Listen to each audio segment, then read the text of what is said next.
All right, everybody, we're gonna be jumping into the balloon exercise. Now, this is gonna be a simple U-turn. This is a beginner exercise. We're gonna get into harder and harder ones. But how I like to do these exercises is I like to do the familiarization of it the first run.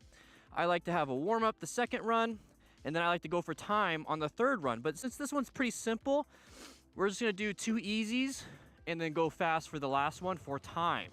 So the first sets of times, I'm not too worried about. After that, we're going for it. All right, so very simple left-handed U-turn. Let's go around it. Make sure you're doing your head and eye movement. Going nice and slow. Counterweight, friction zone, throttle control. All right, then exit out. 9.79. All right, let's go a little bit faster. We're just gonna do a nice wide arc. Now let's go ahead and look through the whole turn. So turn that head. We're gonna be doing this for every single section. Turning that head towards that next exit or that next cone. All right, very easy. 8.3. Now let's go for time. Now you could come up with strategies. You can try to cut it close or just go one wide arc, but let's try cutting it close on these cones and give it some power. And as soon as I get to here, I'm gonna accelerate out. 6.92. All right, well, we're gonna go ahead and jump into the glide next. So let's have some fun. All right, everybody, we're gonna be jumping into the glide. Remember, the first run is familiarization, so we're gonna try to get familiar with this, and then we're gonna go ahead and warm up and then go for speed. So it's gonna be a nice wide U-turn all the way around everything, and then another U-turn around these 3 cones. So here we go, 3, 2, 1.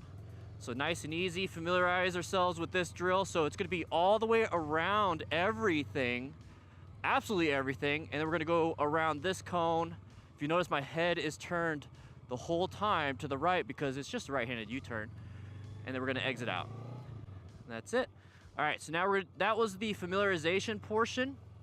So now we're gonna go ahead and warm up a little bit because the last one's for time, 15.9, here we go.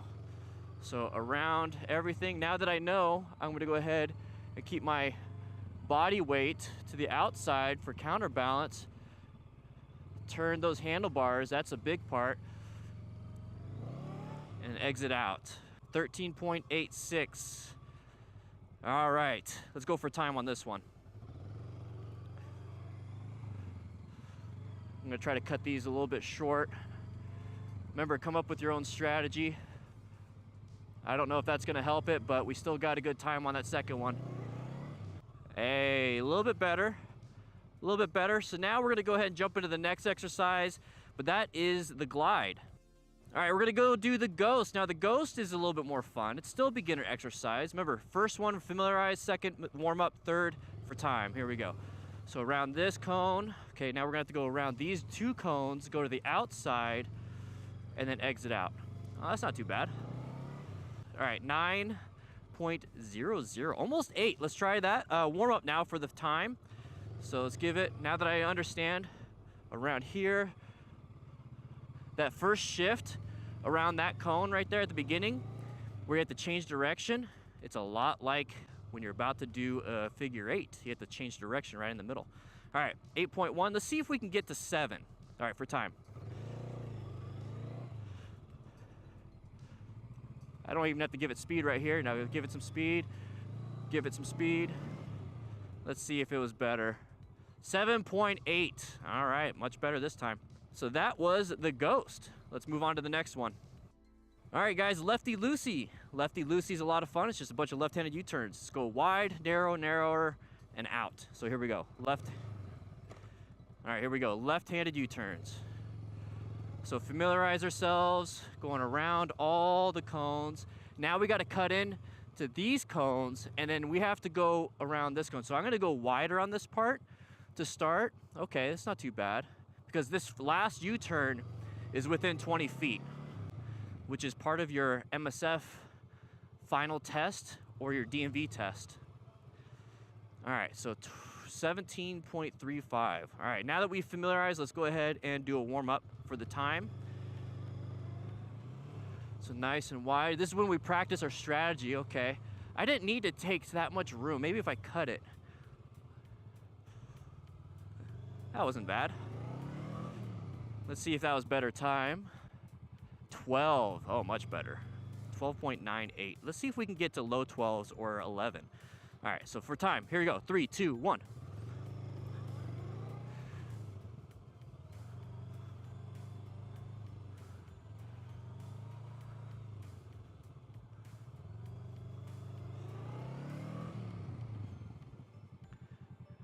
Hey, we got 11.8. Very nice. All right. So that was the lefty loosey. We're going to do the reverse. It's going to be called the righty tighty. All right, so the righty tighty is just the lefty loosey, but reverse. Remember, familiarize, warm up for time. Here we go. Familiarize. So we're going to have to go around everything to the right. Some people have trouble with right-handed U-turns, so this is great practice.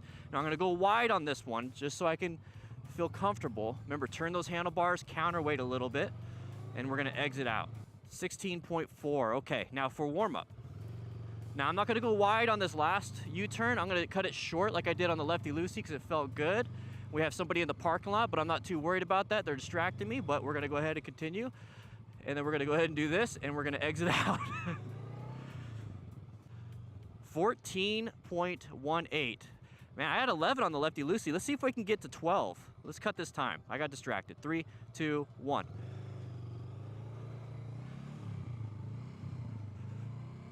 Make sure I'm doing that head and eye movement. I'm gonna cut this in. I'm gonna cut this in. Make sure you turn those handlebars and give it some counterweight. We're gonna exit out. 13.12. Man, my lefty loosey is a lot better. Now let me know in the comments if your lefty loosey is better than your righty tighty or vice versa. I'd love to know that. All right, the next one is the 2-pole run. This is a bunch of left-handed U-turns, but tighter, and I like them because you have to shoot to the outside. All right, so here we go. 3, 2, 1. So familiarize around these two cones. So basically a 360. Head and eye movement, look to the outside cone. 3, we go around this, a little U-turn. Here we go. All right, so we already got some strategy here.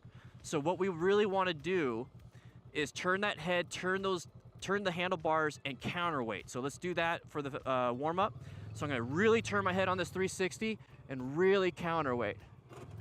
I even scraped some peg there. A little too much lean, not enough counterweight. So that's what that happens is if you start to put your foot down or you feel like you need to, guess what? You didn't do enough counterweight. All right, so 12, I don't like it. So maybe a little less lean or maybe more counterweight on that. Let's do that.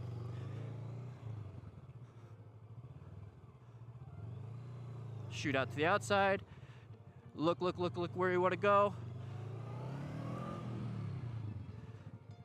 There we go. What is that person doing? All right, 10.5. Hey, pretty good. I love this exercise. It's a lot of fun. You really practice your left-handed U-turns. But now we're going to do the bootlace, which is a figure 8. All right, guys, the bootlace. It's a figure 8. Let's go ahead and familiarize ourselves with it. So it's around this cone, in the middle, and here's that change of direction. So now you're going right. You're going right, and then you have to change direction again and go left and not hit the cone. Did I hit it? No. All right, 15.54. Remember, that's just familiarization. Now we're gonna warm up a little bit for the time. So here we go. So remember, change direction. So we're looking left, and now we're gonna look right. We're going around everything. I bet I can cut this down right here. I cut that a little bit shorter. Look left. Use your peripheral vision for that last cone. 12.85. Okay, now let's go for time. I'm gonna try to cut everything shorter, really close to the cones now, not go wide. 3, 2, 1.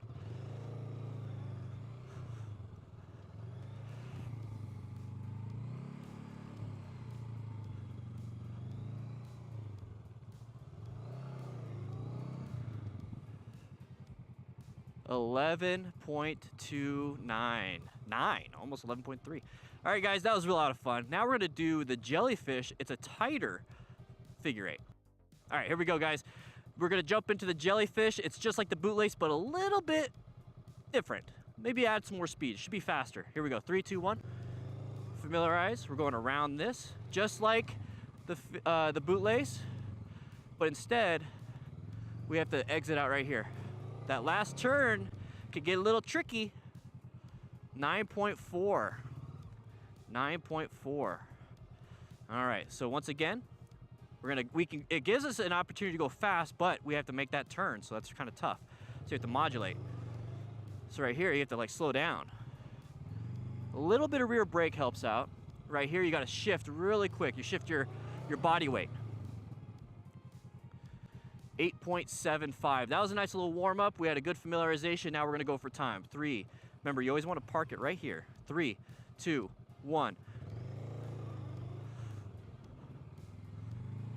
You notice how I'm like really shifting my body in the handlebars like that? Got to get used to doing that, guys, because it's about to get harder. 8.63. All right, let's jump into the next one. All right, guys.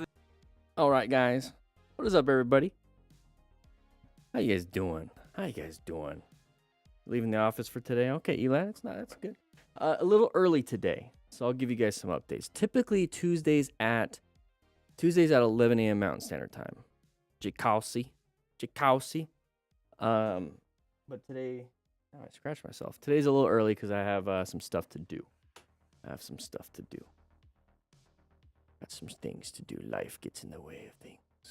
How's everybody doing today? What is everybody up to?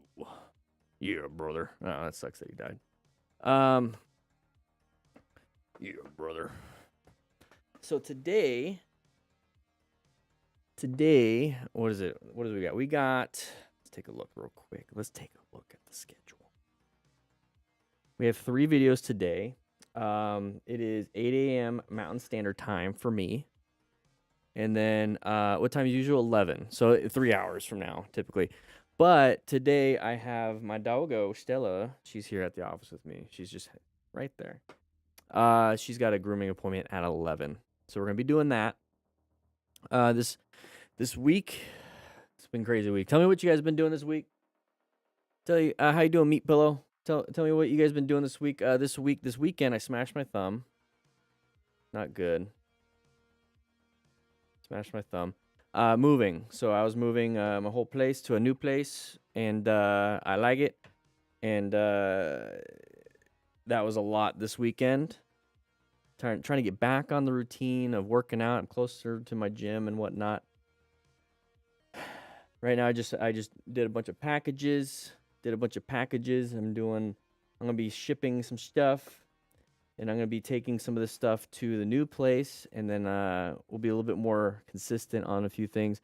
And I created a whole project plan, a little film plan for the Smart Rider training manual. It's gonna take me a while, but we're gonna get it done. And that's one of the cool things is that I have it scheduled and I have it set up to where I am including the Smart Rider crew involved in the process. So every time I come up with a new video through the Smart Rider training manual, I will be updating the website so that those of you that are founders or that are a part of the Smart Rider crew will actually get those videos first. And it's going to be slowly but surely turned into a book. And we're going to be focusing on that book. So I appreciate you guys that are Smart Rider crew members. I'm not pushing it out right now because you guys are already the founders. But once we start getting some of the stuff out, I'll be promoting that a little bit more. But we are promoting a little bit of the Smart Rider training drills. So if you want to grab one, we have 20% off right now. You might want to check that out.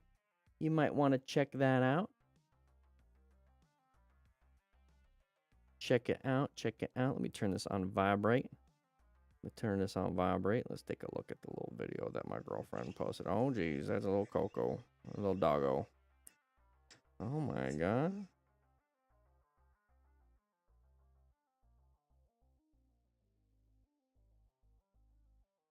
All right, back to work. Weekend is today and tomorrow. Actually, weekends have too much people around for me. I like the weekends that are during the week. That's what I love about what I do is that I can take like Tuesday, Wednesday off. But then I work the weekend itself, and like nobody's at work. I can go do my stuff during the week. Not a big deal. Can you do this practice with air-cooled motorcycle? I wonder if you do any harm to it. Yeah, you can. I was doing a lot of parking lot stuff on the Harley back when I had the Sportster, and it was not liquid cooled. I guess they're all liquid cooled now. You can, and if you're worried about it like overheating and whatnot, just do a couple drills, kind of sit and relax. Maybe turn it off, take a break.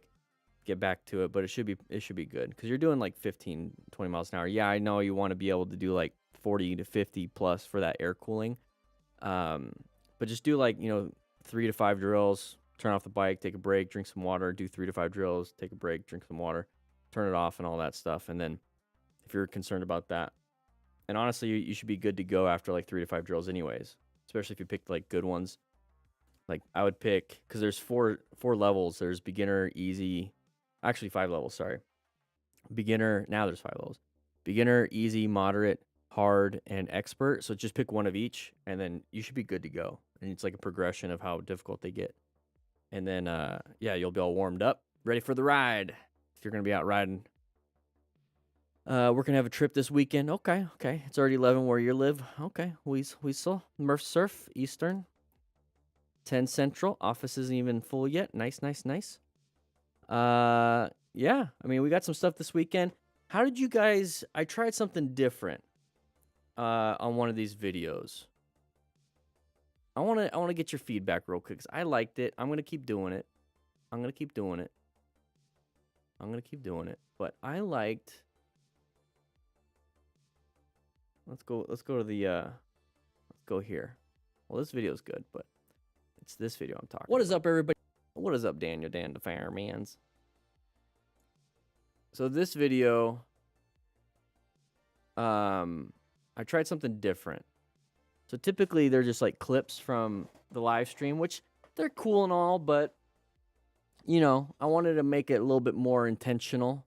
And so I filmed an intro and we did four crash and close calls, like reviews, focused heavily on the 4th Street riding mistakes. I mean, it's intersections and corners. So we're going to work on thumbnails and titles and whatnot, but it was quite literally like an intro video of me talking, and then like it shows it on the screen. What is up, everybody? DanDanTheFireman here. We're going to go over some common mistakes in corners and intersections. These are the 2 most deadliest places for motorcycle riders, and we're going to understand why we're crashing and why we're having close calls. So we're going to look for patterns, and we're going to show you what you can do differently so you're not having these issues. So let's go ahead and jump into this video and figure it out.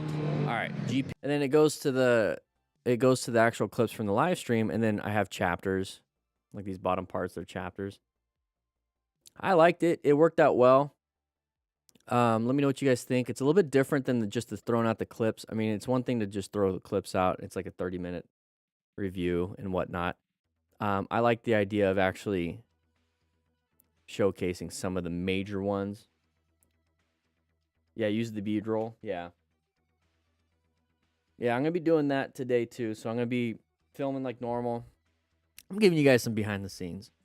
So I'll just film like normal, and then afterwards I'm going to go through the footage, and then I'll find like 4 or 5 that I really like, 3 to 5 that I really like, and then film an intro. And then do that whole thing again. It's just a change, right? Yeah, it's just a nice little change. It's the same stuff, but it's a different change. It's like using ingredients for something a little bit different. It's like instead of grilling a steak, it's like, well, okay, now I have like a cast iron pan. I'm gonna go ahead and put it on the stove and then throw it in the oven, and it's still a steak, but it's a different way of cooking it. You know what I mean? See you later, Elad. Hope you have a good time. Be safe. Watch out for those merging cars. Yeah, a little more professional. Okay, good feedback. Yeah, it's I'm working on some new ideas. I got some stuffs in the line. It's just a fun way of doing it. And then I'm working on the Smart Rider. Let's go ahead and take a look. I want to show you guys some stuff. The Smart Rider training manual. Let me go ahead and get you. Let's go ahead and get you the...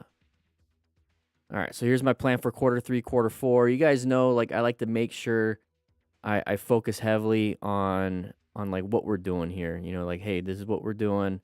I'm working pretty hard on this. Let's see. Is this the one?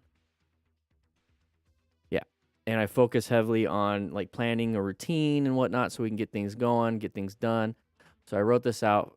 I already had an original one, but I wrote it out, production film plan.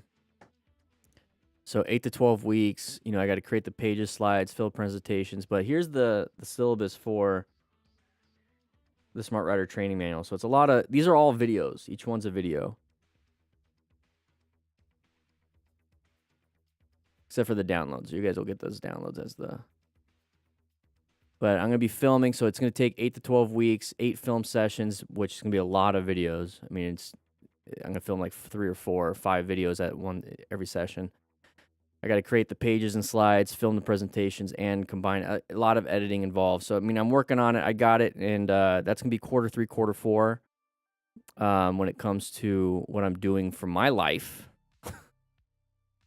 It's going to be my life for the next 5 months. Right? It's August.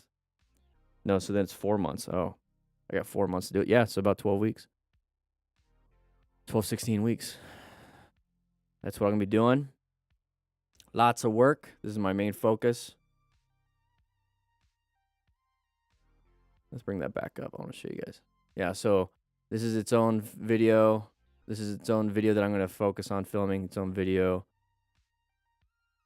Its own video. This own video. Yeah, so this own video. Will be a video day. So a film day, what I mean. Film day, another massive film day. I might have to break that one up. Film day. Yeah. It's a lot of work. But once, for the Smart Rider crew, what I was talking about is that when I finish like a chapter, it goes out to the Smart Rider crew as is. And so like those of you that are part of the Smart Rider crew, the membership, you get these videos early, and then these videos actually, for the most part, will stay behind that paywall thing, but it's going to be a book. And then after it's done, I'll create more videos for YouTube. So, yeah, the main goal here when it comes to that, how you doing, Juanita? The main goal here is, and what I'm trying to do is create an alternative for you guys so that you don't have to go to the MSF. You can go straight to the DMV. So it's like, that's why I'm really heavily focused on making sure that this is great, because the whole goal is that you guys have something. Like, I know there's not MSFs, courses around everybody. Sometimes there's a wait list. Sometimes it costs a lot. Sometimes it's subsidized by the state. There's just like too much. Maybe you're nervous to go to class because now you're with like 11 other people and you don't want to look like a failure. Like I've seen those students. I've been one of those students before when I was in the past. And so it's like, maybe you learn better if you're at home. You have your own bike. You already know what you want to do. Your buddy's letting you borrow your bike. Your dad's letting you borrow your bike. Your husband, whatever. And you want to learn at home. So here's like a video series. Here's a book that you can just learn at home. And then you go to the DMV with confidence. You pass your actual test, the written and the physical test, and boom, got it. And like, that's the goal, because I know a lot of people don't have access to all this stuff. And then that's just United States. There's places all over the world that doesn't have access to training courses.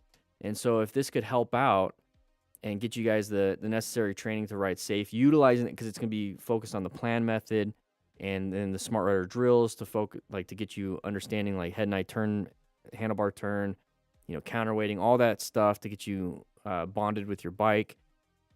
Not everyone has that stuff, so it's just going to be able to really help out a lot of people. And so I'm really hoping, and I got some big brain ideas. I really wish, maybe I can get this book into the dealerships and maybe run a deal with the dealership and be like, if anybody buys a bike, just give them a book.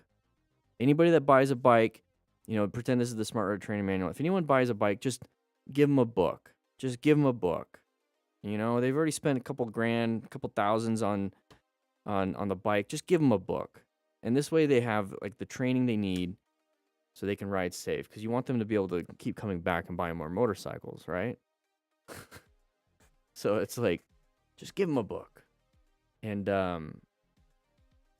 that's what this year's all about for me. That's what I'm focusing on. It's been taking forever. It's just a lot of work. I always think, oh, it's 6 months. But that was like the very beginning when it's like, I just came up with the idea. Okay, I'll get it done in 6 months. And then in 6 months, I got like all the syllabus done and all this other stuff done. And I film it and do it. I'm like, it's not good enough. And then I'm okay, next 6 months and the next 6 months. So this is like 2-3 years in a row where it's every 6 months. And I've filmed, this is this would be my third true class. I filmed 2. I used to call it the Smart Rider Basic Training. I started, I think, in 22. Started in 22, and I've made 3 online courses, and each one I'm like, I think this will be it. This will be it. And this one, through all that experience of writing and teaching my specific stuff and how to film it and what to do, how to do it, designing multiple different books, I think I'm pretty damn confident that this time it's a really good training book, and it'll be like a training course, and it'll be a good book. And I have everything set up, so I'm really excited. And who knows, after this 6 months, I'm gonna come up with version 2, version 3. But it's all gonna be, like, I know that because I cut it down from, I think I cut it down from 4 hours, which is a lot, 4 hours of videos to like maybe 2. Because I simplified, cut out the fluff, cut out the stuff that's not needed, cut out, tweak it. And that's how it goes with anything, really. A few weeks ago, I told you I failed the MSF test, but last week I passed it. Congrats. Hey, thanks for the tips. Got 0 points. Yeah, Ryan, so yours was the swerve and the U-turn, right?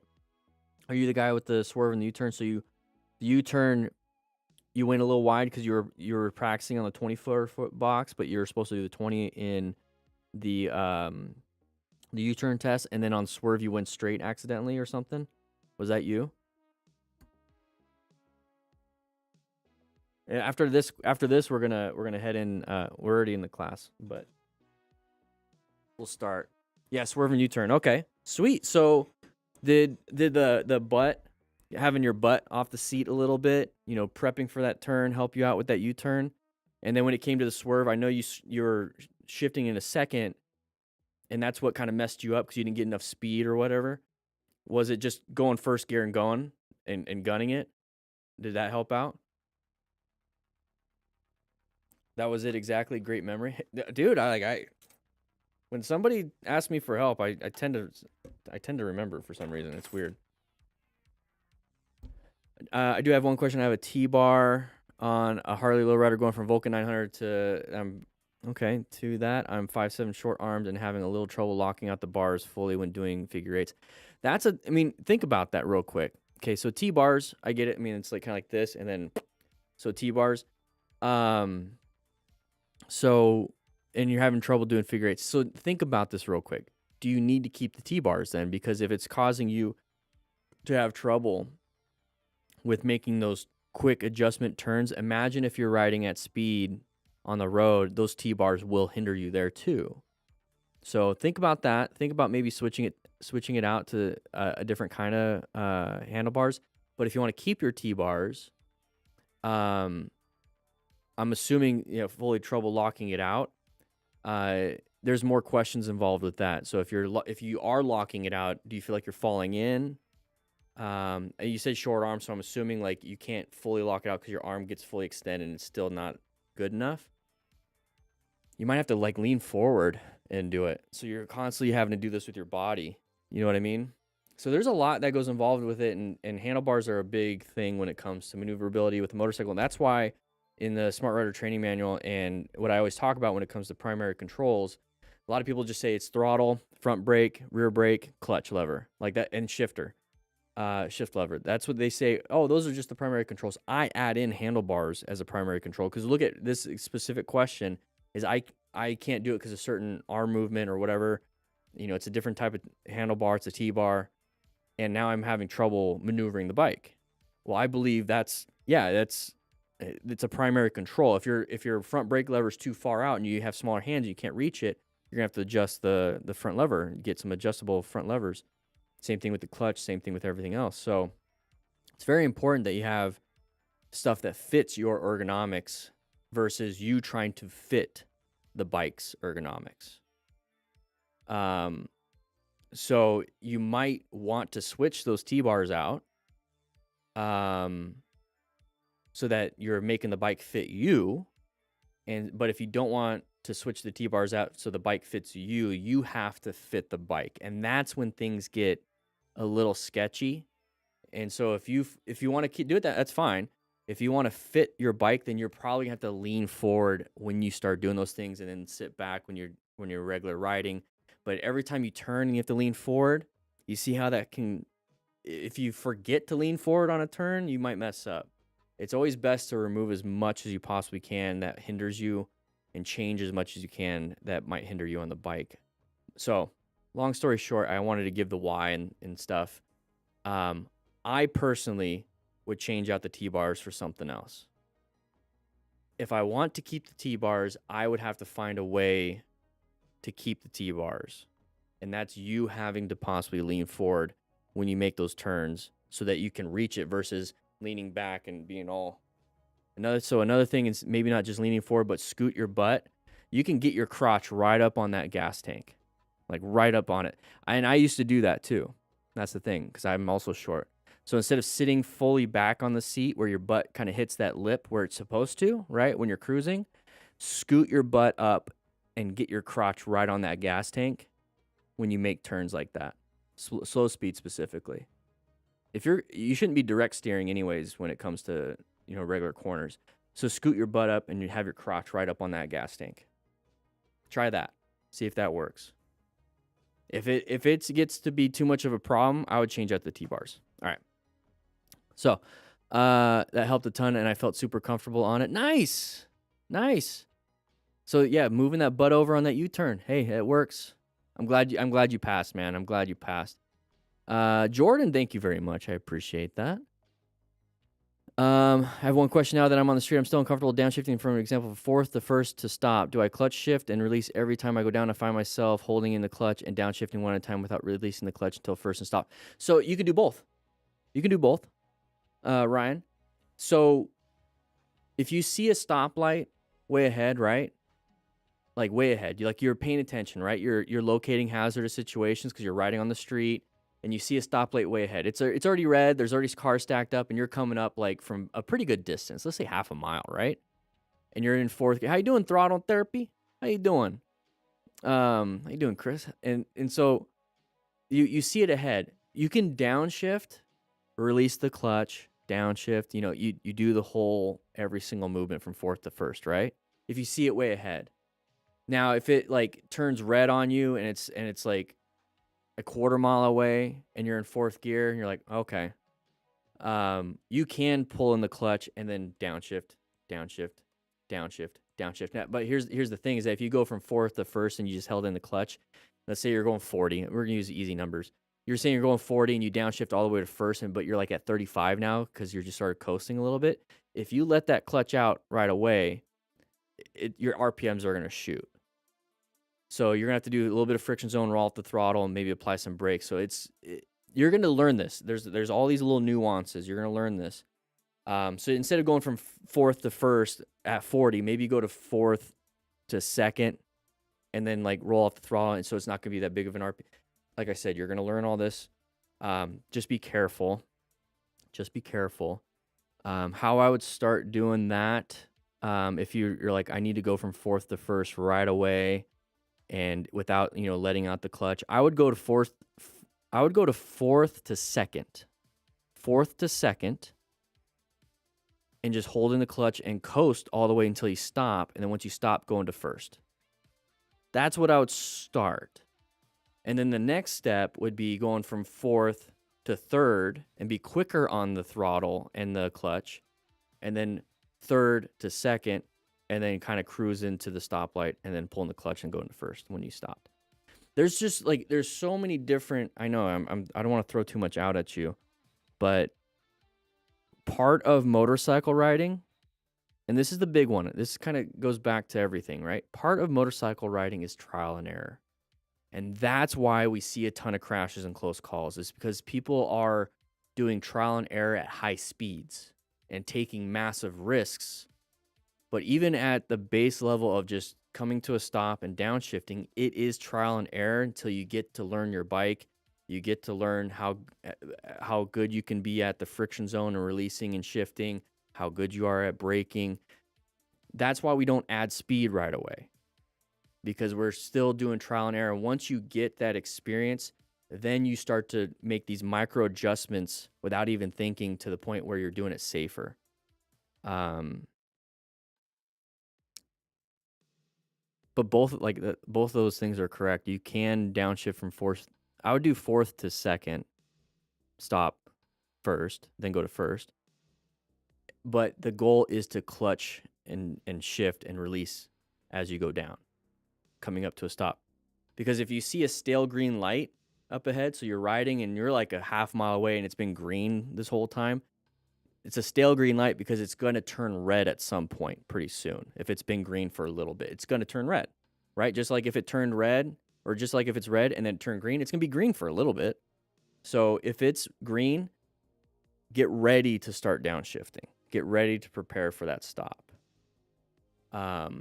Yeah, best thing you can do is get comfortable with braking, because that's one of the big things. I mean, downshifting is downshifting. At the end of the day, you come up to a stoplight, and let's say you're still in third, and you're like, oh crap, I must shift down to first. It's like, no, pull in the clutch and apply the brakes and stop, and then you can downshift all the way to first when you're stopped. Like, the main thing is not to go into the intersection accidentally, because you're still trying to downshift. So a big thing is stopping first. Yeah, practice rev match to downshifts. Nothing better, and the sound is addicting. Yeah. Yeah, try that, Whisk. Scoot your butt off to the outside. Oh, there we go. 1 sec. I think I just got logged out. But we gotta get started. We got 3 videos. I might only be able to do 2 because I have a doggo appointment. So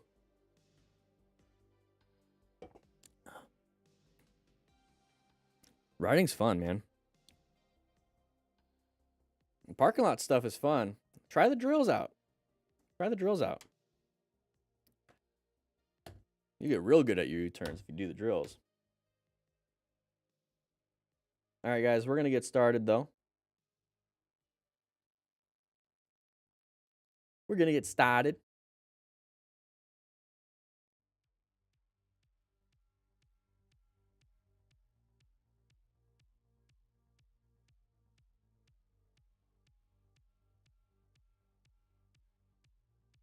Got a lot to do.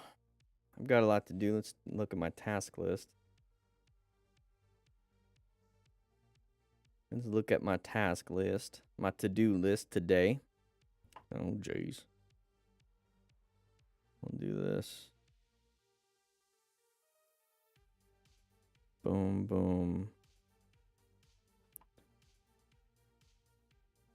Boom. All right. You've done a few so far? Nice, Ryan. Nice. We're going to get started on this one. We have 3. Like I said, we have 3. These are all for Moto Stars. We're doing some Moto Stars one. This one came out 2 hours ago. This is a brand new video. Let's take a look at the intro, and then we'll go back and then everything. Let's do that. Because I got to get my pen out. Get my pen out. Okay. A little bit of road rage there. Let's do one more.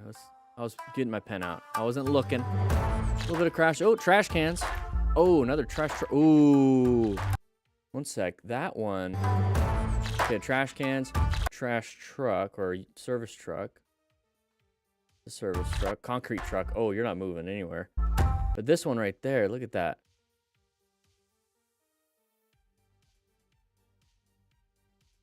You can already tell what's going on. So maybe this person got like a ticket because it's like an abandoned vehicle. There's so much going on. This looks like Florida.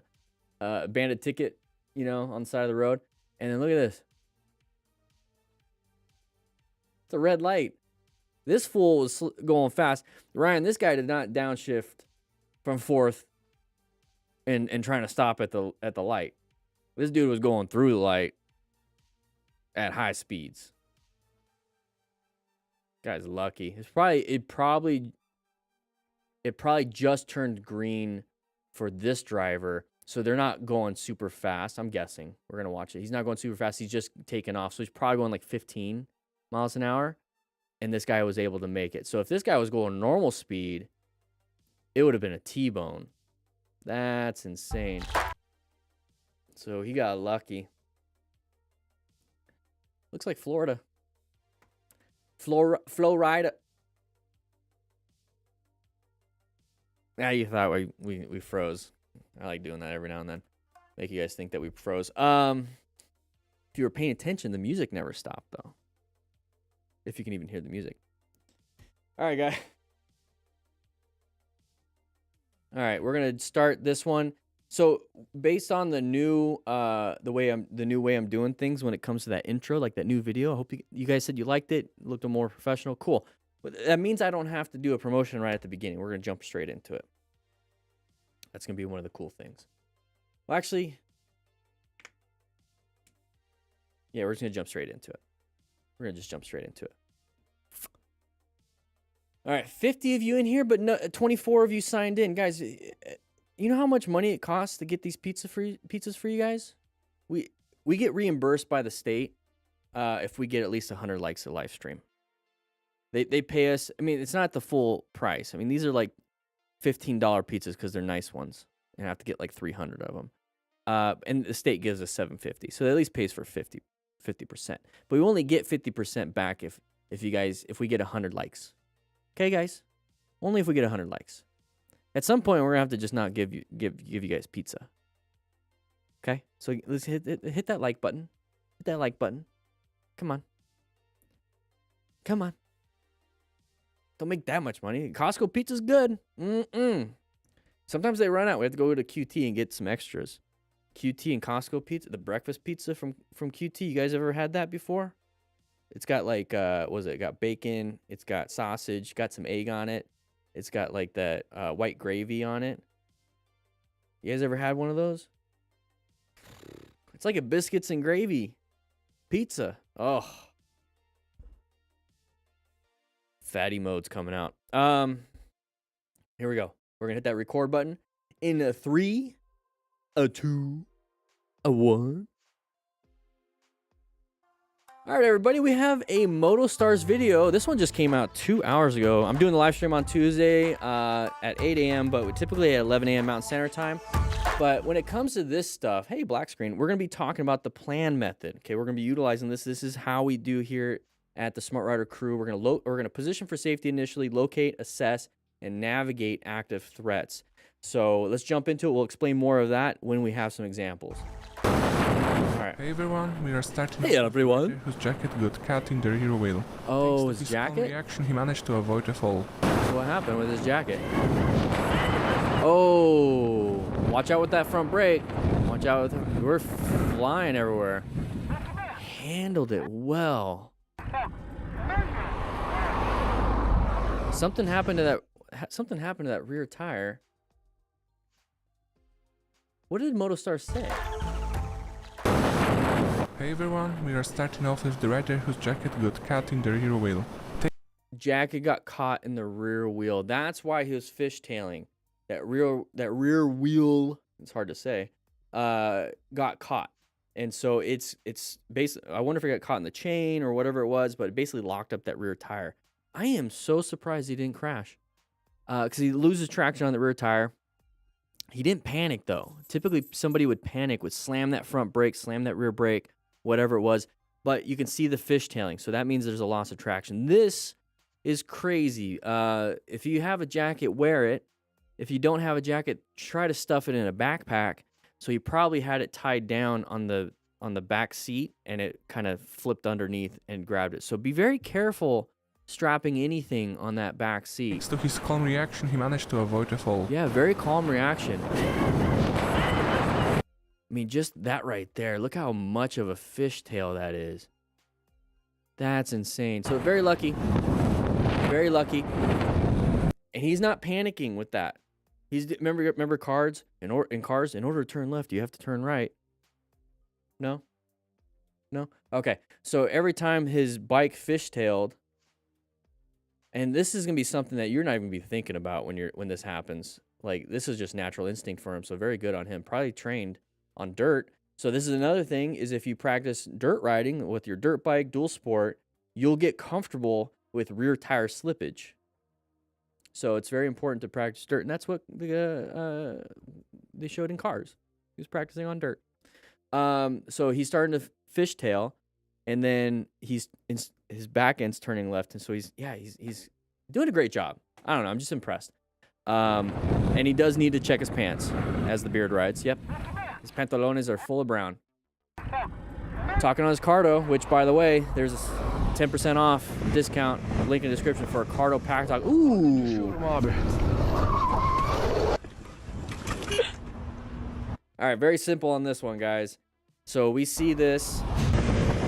We're riding around, enjoying ourselves. Exactly. The rider focused too much attention on the driver on the left. Yes. So when it comes to planning a ride, position for safety, good space cushion. You know, locate hazardous situations. Not a lot of escapes, not a lot of line of sight and everything. So I'd still be a little cautious. No relevant threats, no active threats. So we're still good. So maintain that position for safety. Oh, side of the vehicle. Okay. Locate, right? We assess. Is it a relevant threat? Is it going to sneak out? We don't know. So let's go ahead and roll off the throttle. Let's pay attention to our safety. Let's roll off the throttle a little bit here. Maybe move over just a little bit to the right, just in case. But here's the thing is that, and I tell everyone this, whenever we see a lot of crashes and especially close calls, somebody like almost gets you, they always look back. They always go like, what the heck, dude? When they're still riding forward, they're like, what the heck? And they look forward, and then they either go off because it's a curve, they'll go off the curve, or they'll hit something, or they almost crash. If you manage to avoid a crash, keep focusing on your current ride. You have to focus on, you already passed it. It's done. It's done. It's done.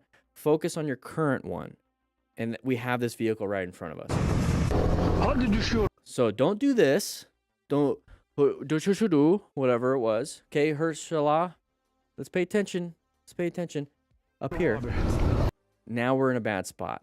If we were paying attention up here the whole time, or did a quick look to that, because we can assess, go back to this. He landed it though. Yeah, target fixation to the wrong thing. Ooh. Oh, this music actually gets copyrighted, so I have to mute that. I have to mute that. The last video copyrighted. So there is an already obvious deformity on his skin right there. So he smashed his shin. So this is like a very minor degloving. Guys, please don't look up degloving. Don't look it up with safe search off on Google. Don't look up degloving leg injuries, degloving hand injuries, degloving arm injuries, degloving anything. Don't look it up. It's worse than open book fracture. But this is a very minor version of it. So it basically split his skin and it pushed his skin up and it started to deglove it. Now, people get this and don't look it up. They'll rip off their whole skin easy, or it will slice, and then all of this, all the way up to the knee, is basically just flipped open, and that's an avulsion. Don't look it up, but that's very similar to what almost happened. All right, let's take a look. Yep, you got to mute it. We'll turn up the music for you guys. How about that? Yeah, it's quite terrible. I've seen it in real life too. All right, target fixation or panic braking. Let's see, that was a sharp turn. Okay, we're going through this corner right here. It's a sharp turn to the left. You see the chevrons, and we panicked. Hey, we found an escape. I'd rather hit the trash cans than the pole or the fence. Embarrassed. He's gonna move on. Now, here's the thing. You hit the trash cans. Go ahead and pull over, pick up the trash cans, and then check your bike. Take it as an opportunity to pause and check your bike. You looked it up, Weasel? Don't do that. All right, so it was target fixation. Going a little too fast. We got to turn this down a little bit. Target fixation, going a little too fast in the corner. We're going 60, 65. Clap TR1M, okay? Clap TRM. Hopefully you're paying attention in class. Pay attention in class. You're in here. We're reviewing your video.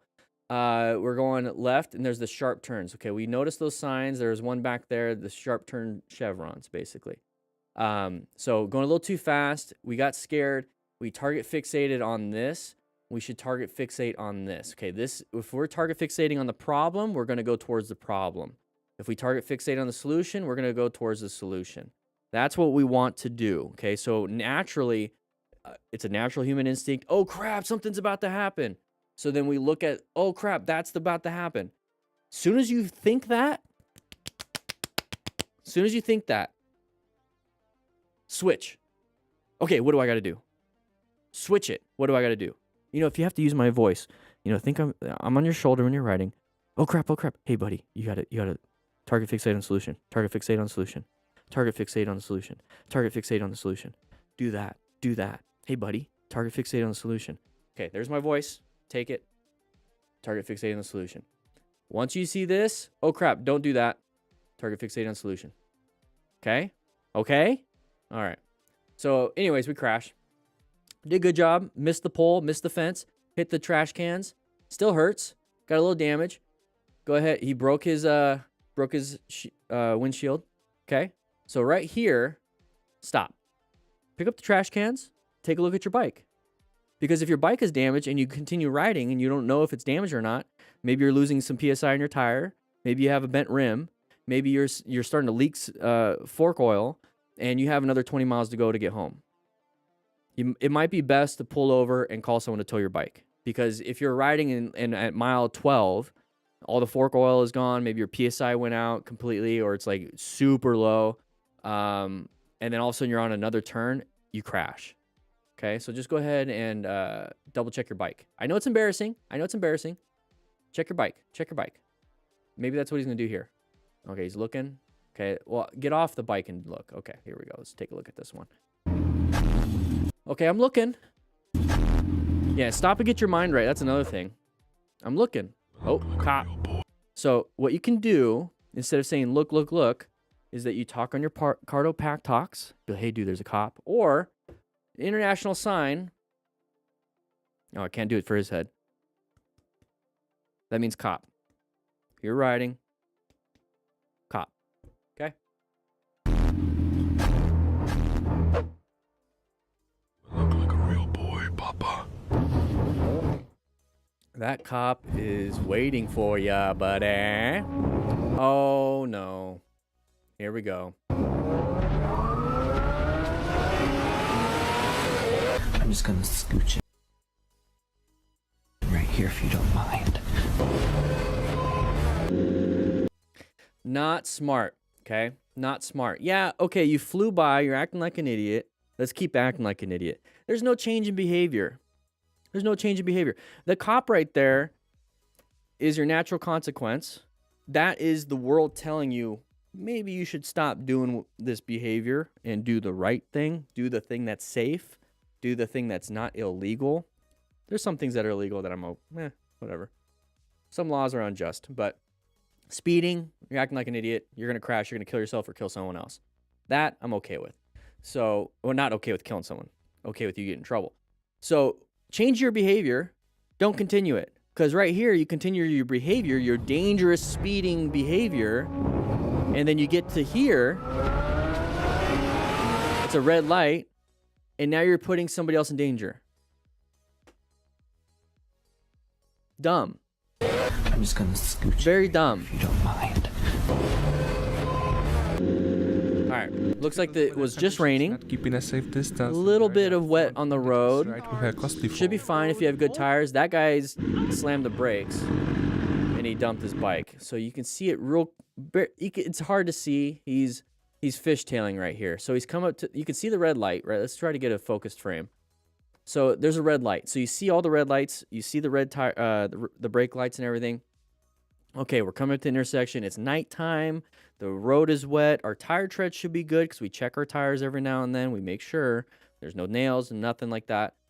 We maintain a good space cushion because if it just rained, the oil and the water will lift the oil up like it's a surfactant and start sliding it up. So typically the oil is kind of embedded into the asphalt, so it's not a big deal unless there's a ton of oil. But once the water brings it up, that's when it gets a little slippery, and that's usually within the first 30 minutes of a rain. And if the roads are doing well, so here's all the oil in the middle, right? So oil's typically in the middle. There's not a lot of oil, okay? Typically at intersections they are. But the rain and the way the road is designed will take it to the outside. So if we're riding on the outsides near the gutter, that's where we're going to get a lot of debris and oil. So what I like to do is ride at the tippity top of the crest of the road. And so he's riding really close. So how can we solve this, right? He's riding really close to that red car. all these cars have to stop because there is a red light. If we're riding really close and we need a little bit more room for total stopping distance in the rain because of all these things that we talked about, right? See you later, Weasel. All these things that we talked about. So maintain a good space cushion, apply the brakes softer and then harder and then harder and harder so that you can do good progressive braking. But maintain a good position for safety, because if we're up to here on this side, if we failed to stop in time, we just lane split. That's our escape just in case. Okay, that's just gonna be our escape just in case. So don't be right behind the vehicle, whether it's raining or not. I don't like being right behind the vehicle. I like to be off to the sides anyways, but especially when there's other factors involved like rain, night. Okay, so this is an intersection problem, guys. Focus on space cushions and positioning when you're coming up to intersections. Default. So what happened here is that he got too close. The vehicle stopped in front of you. Maybe couldn't see as well. Blah, blah, blah, blah, blah. Any reasons why. Got super close, saw it, slammed that rear brake, fishtailed everywhere. Okay, fishtailed everywhere. And then dumped the bike. Okay, so maintain a space cushion. You won't have a lot of these problems. You good, bro? Got it? All right, AZAT Prime. There we go. Tell your buddy, maintain a space cushion. Just falling apart. His jigsaws falling apart. Yeah. We're talking on their cardos. And it not. And it was carrying Dash straight cam on after all. experience. Blue Hippo It Moto. wasn't. It turned in front of me across my path. Okay. My only thought before We got a getting vehicle back, turn. this is Oh gonna hurt. no. Finding myself coming round between the van Yeah. and my motorcycle. Good after line on action. the side. The engine's still running for a few The blur brief on the right seconds. is to protect The wheel identities. still spinning, and the chain going Identities? round. Identities. It was lying on its left-hand side, about 20 feet away. The Okay. factory crash bars were scraped down to the bare metal in places, and the light glowed defiantly in the sunshine. The mirror was just gone. My Okay. bike, my trusty escape, my machine, looked broken and defeated. Okay. Well, good after action, dude. That was good. That was good. All right, so here we go. We're going through here. This clip is a great He's telling people to look, example of pay what it attention. really is, and that the best thing you can do is not escalate the situation. Hey, Motostars, you're watching, huh? So let's not escalate the situation. Let's move off in the right lane. Let's let the idiot be in front. Let the idiot be in front. Not a big deal. Roll off the throttle. Pay attention. We have an intersection coming up. Little merge areas. Okay, it's green. We're going through. Not a big deal. Don't be side by side with another vehicle. Go ahead and let them have stuff. They're going to win. They're going to win when it comes to a collision. Okay? Let the idiot be in front. Now increase your space cushion, because if they slam the brakes on you, you need time to react. So roll off the throttle. See, all he has to do is put it in reverse and then hit you. That's all he has to do. Oh, we're in the middle of the highway. Let's not do that. Okay? Overall, just let the person go. Not a big deal. Let's focus on this one. Pernick. All right, we're going through a corner, going a little wide.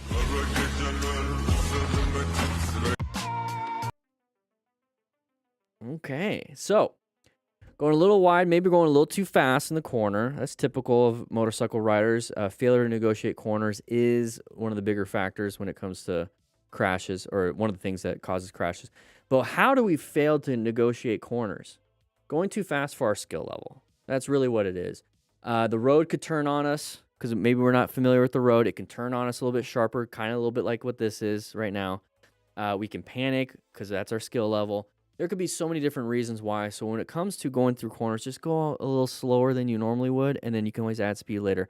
There's other skills you can learn. You can learn trail braking. You can take a track day. You can learn better skills so you don't have to slow down before a corner, but it's still best to do that to start.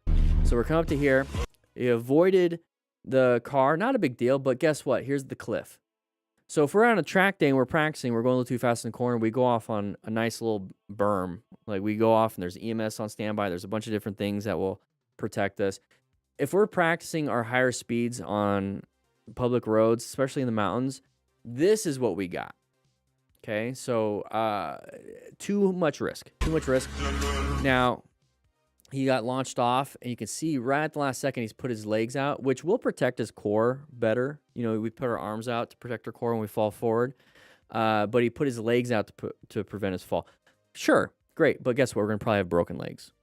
It's better than a broken pelvis. Hopefully his femur didn't get launched into his pelvis, which could break his pelvis, but it's also better than landing chest first and breaking all of our ribs and puncturing a lung and certain organs. But you see how it's getting worse and worse every time I talk about it? I'd rather just not crash. Okay, let's go back at the very beginning of this one. All right, so we're coming up to an intersection. This is where the video starts. Intersections are dangerous for motorcycle riders. We've seen a few of them so far. So right here, a left turner. That's very typical when it comes to motorcycle collisions at intersections. Left turners, this person's starting to come out. So when it comes to planning a ride, okay, we're in a position for safety. We already were, we're in our lane. We're doing good. Nothing here. Locating hazardous situations. Hey, intersection. You can see the road. It's a T intersection. That's a hazardous situation. So I'm going to be on high alert for anybody wanting to turn out in front of me. I'm going to assess if anything's going to be happening. Oh, look, there's somebody in our lane. So I assess that it is a relevant threat. How do we navigate now this active threat? Well, first, they're already in the middle of the turn. Try our best to slow down as best as possible. Do some progressive braking. That's going to hopefully buy us some time to allow that person to go or buy us time to make a decision. So we see it. We're going to brake to see what's going to possibly happen. Look for our escape path. Hopefully they're going to continue going so we can just keep going straight. But if they're turning, for them turning left, for us, they're turning to our right, maybe we swerve left into this turn lane. Hopefully nobody's there. You can kind of see there's no shadow behind the vehicle. See all these things that I'm picking up in my brain? Maybe turn into the turn lane and then get back into our lane. What does he do? Swerves right. Very lucky. Now, are we going to be able to maintain? Okay, we swerved right. We got to swerve left to get back in our lane. Because if we keep swerving right, we're going to go to the grass. Nope, we fell down. Okay. It's better than hitting a car. Wear some gear. And I try not to keep anything in my pockets. This is something I learned. Thankfully not for myself, but I've seen it with other people. I try not to keep pens or long objects in my pockets because it can create a leverage inside your pants. So when you hit that ground, it can leverage into your skin and flesh and it'll puncture you. So try not to keep anything in your pockets either, like pens, knives. I get it. You want to wear a knife, maybe put it in the back pocket. I'd rather get my butt punctured. Well, not the hole, but the gluteus. Anyways, we'll move on. Here we go. Intersection. Okay. It's a hazardous situation. They have a stop sign, sure, but are they slowing down? Are they slowing down? Are they slowing down? No, they're not. Good job braking. Good job braking. Yes, he did. Handled it. All right. Oh. High RPMs already. Okay, good job with the friction zone. Tried to flee, but the rider wasn't about to let it go that easily. Okay, so he hit the bike and he's trying to flee, so we're catching up. Okay, there's another biker there. Hey, what's up, buddy? We're putting ourselves in a dangerous situation because now we're focused heavily on the car and not the intersections and locating hazardous situations. We're putting ourselves in one the whole time. I got that on recording, buddy. Okay, well then send it to the cops. Get his license plate on your camera. I'm calling. There you go. So you have his license plate on camera. If you want to, you can call on your Cardo Pack Talk and dial 911. Okay, perfect. Good. Now let's not escalate. Right now. Oh, he's talking to the dispatch. It's a BMW. It's a 650i. It's a 650i. Okay. Brake check. What? No. You touch me, it's gonna get recorded. What? You touch me, it's gonna get recorded, and you're gonna go to jail. It was an accident. No, Okay, what's your insurance card? What? I called the cops. They're on the way. Okay. So you need to stop moving. Otherwise, it's gonna be hit and run, and you're gonna go to jail. I'm not moving. Okay. It was hit and run. Get in your car. You can't just hit somebody. He's handling it. Bro, I have it on recording. You're. Okay. Just try to get try to get his insurance. You already called 911. Cops are involved.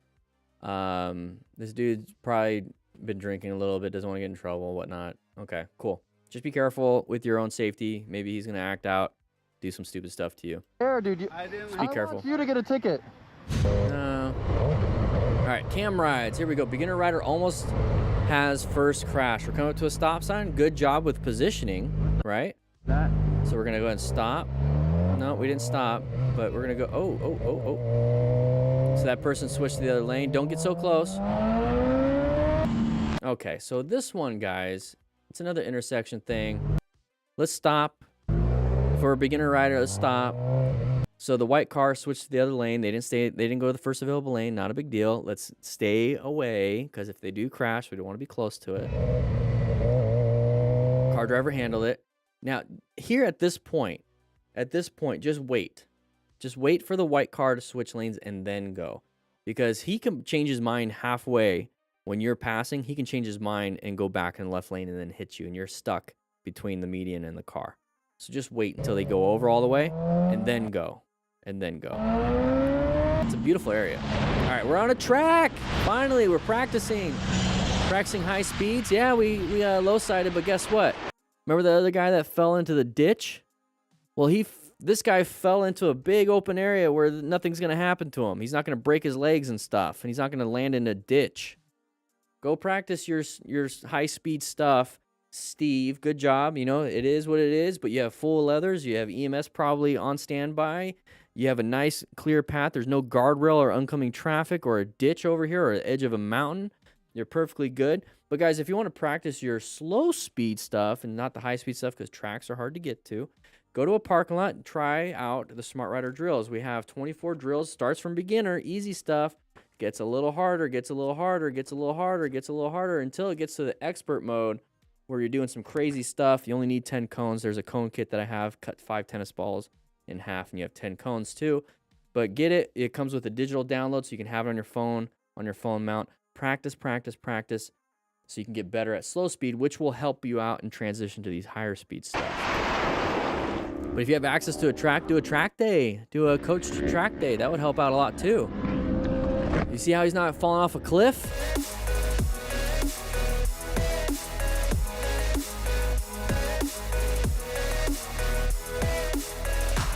Aww. So he dumped the bike. Good job with the music. All right, need to change lanes here. Okay, so we're gonna. Okay, Fuzzy in new drip today. Little learner. Here we go. We're coming up. Need to change lanes. Did a mirror check. He's doing a head check. Very good. He's got hopefully a cardo. Got a phone mount. Okay, so we're gonna do a head check. We're gonna change lanes. Why are we changing lanes? This is an open lane pattern. We don't want to be stuck behind this vehicle. We see a nice open lane, so we're gonna go ahead and switch lanes. Hey, guess what? That's a natural human behavior when we're driving. Open lane patterns. Watch out for cars doing that too. You know, if you're in this lane over here, and a car might want to switch out in front of you. We see that a lot, but we're doing it ourselves. So don't get mad at car drivers. We do it. So we're coming up to here. We didn't switch lanes though. We did the head check and we didn't switch lanes. Now, why is that the case?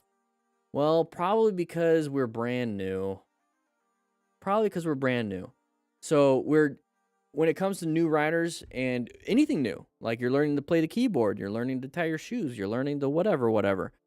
Everything's broken up into steps. 1, 2, 3, 4, 5, 6, like whatever it is, steps. Okay. Now he did a step of head check and mirror check. He's doing a check of this. He's doing a check. Oh crap. I ran out of time to do the next step, which is actually turn.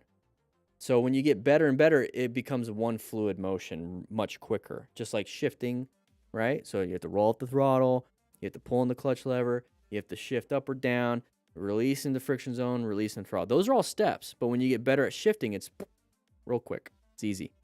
You get better and better, quicker and quicker.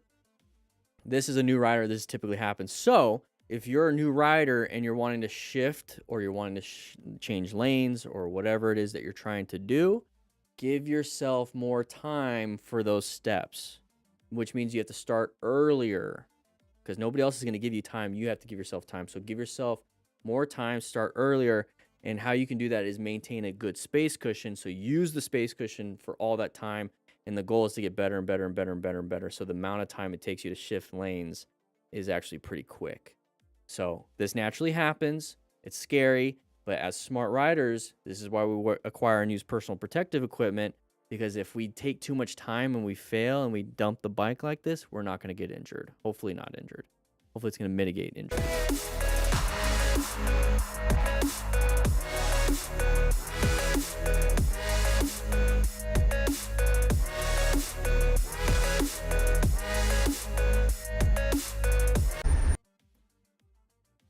here we go. Motorcycle intersection near miss Suzuki SV650 Melbourne. Okay, Just Deal. Let's take a look at your video and see what happens here.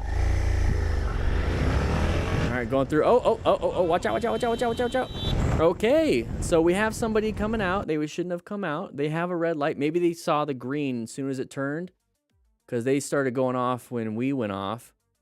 Let's see. Let's take a look. Let's get back to where we were stopped. Let's do that. Okay, so at nighttime, there's so many lights, right? Nighttime, there's so many lights. There we go. So many lights that somebody sees, hey, it turned green, I'm going to go. They're not paying attention. They just kind of see the green. Oh, I'm going to go. Maybe they didn't see that it was actually their green. It was our green. This is a weird intersection. It's not a T intersection. It's kind of off a little bit. It's like an X. So, yeah, it's a little scary. So we start going, right? It's green. We see this person come out. Uh-oh. That's not good. Now, we can either roll out the throttle, let them run their own red. Not a big deal, right? But if we aren't paying attention and we didn't see it ahead of time, we get up to this point right here. Now, we can still roll off the throttle and apply some brakes and get ourselves out of this. But remember, there's 3 things that we can do in an emergency situation. We can emergency brake, emergency swerve, emergency accelerate. Those are the only 3 things that you can do on a bike. I mean, there's no emergency rev bomb, emergency horn, emergency kick and punch mirrors. There's none of that. That's not real. Only emergency swerve, emergency brake, emergency accelerate. So he can either emergency swerve, emergency brake right now, or if he gets into a spot that he has to do something, because if swerving and braking won't solve the problem, he's got to emergency accelerate. So we get up to here. Horn's not going to do anything. Acceleration out of that because you're right in front of the car now. You have to emergency accelerate. So we could have emergency braked earlier, but now that we got ourselves in this position, if we brake right now, we're right in front of the vehicle. So we have to emergency accelerate out. So just understand that. People make mistakes. Get yourself out of there. Once you emergency accelerate out, you're going to be going higher than you should be going at this point right here in the situation. So to put yourself back into a position for safety, roll off the throttle, get back to the speed limit. Okay, let's see. All right, close call, quick reflexes, no crash. Okay, we're in a good position for safety. We can see the line of sight right now. I don't like the space cushion with the Toyota, but if something happens, we can lane split, okay, or switch lanes. Well, we're lane splitting already. That person's doing some stuff too. Oh, good job with the brakes. Good job switching back over. Quick reflexes save the day. Ride safe, see on the road. Well, that person wasn't really riding safe. They shifted across multiple lanes. Different area, different culture, different everything. Just be careful. Wear gear. Gary's Arizona Adventures. How you doing, Gary? How you doing, Gary? Welcome to Arizona. This is maybe Phoenix. I live in the Tucsons.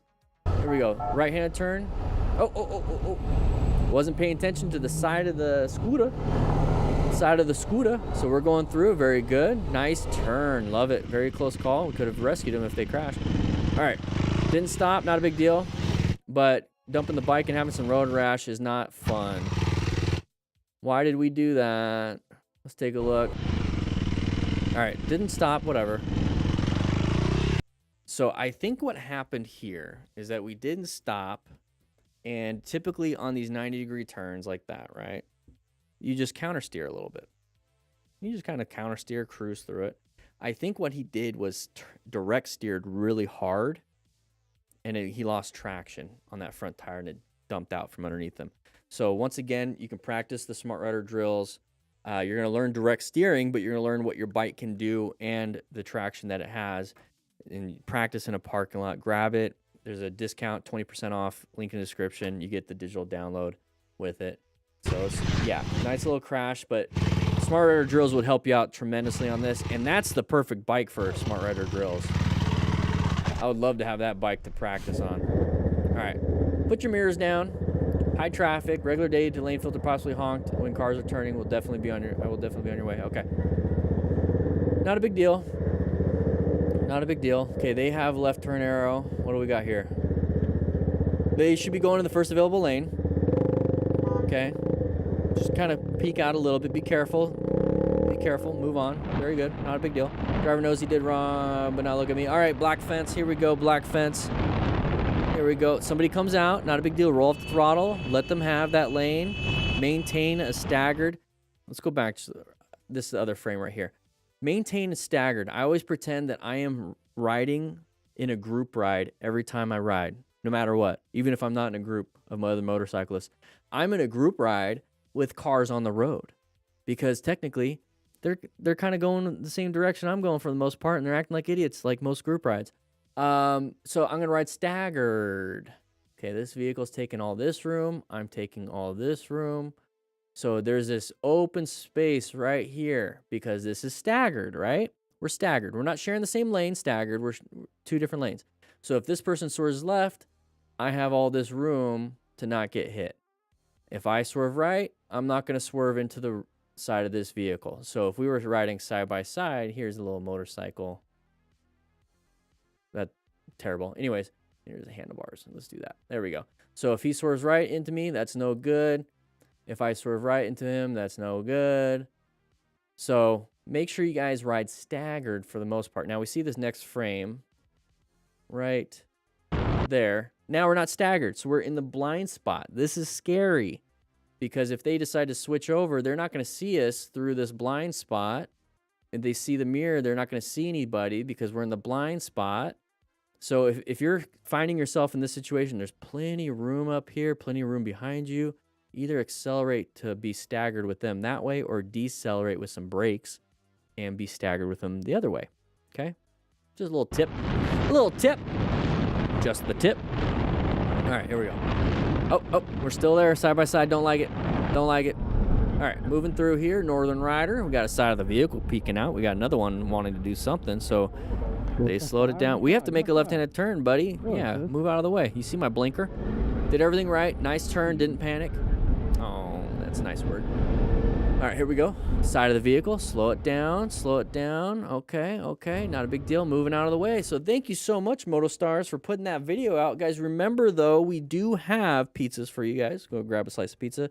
The Smart Rider drills are available right now. And then also, if you want to, check out the link description. If you want to have a Bluetooth system, go ahead and listen to music. Listen to your GPS. Pay attention. And talk to your buddies. There's a discount for that in the description too. With that said, hope you guys ride safe, be safe, and I'll see you guys on the next live stream. There it is. That's the first one. We got 2 more. Yep, we got 2 more. We're good. We got time. Look at that.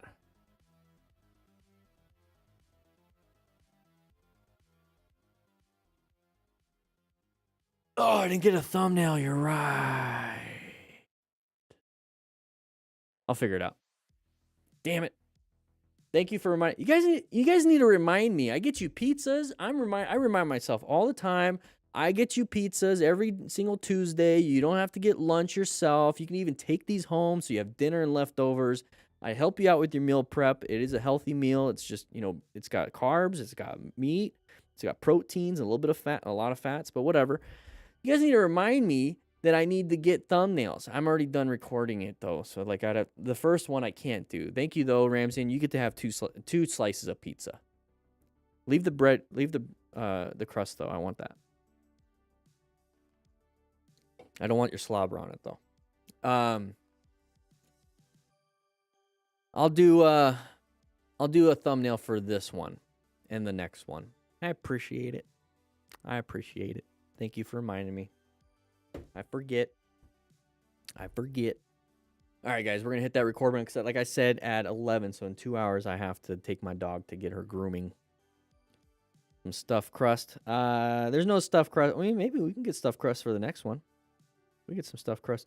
I'm going to post my dog on the Twitters, or not Twitters, on Instagram, so you guys can see what she looks like.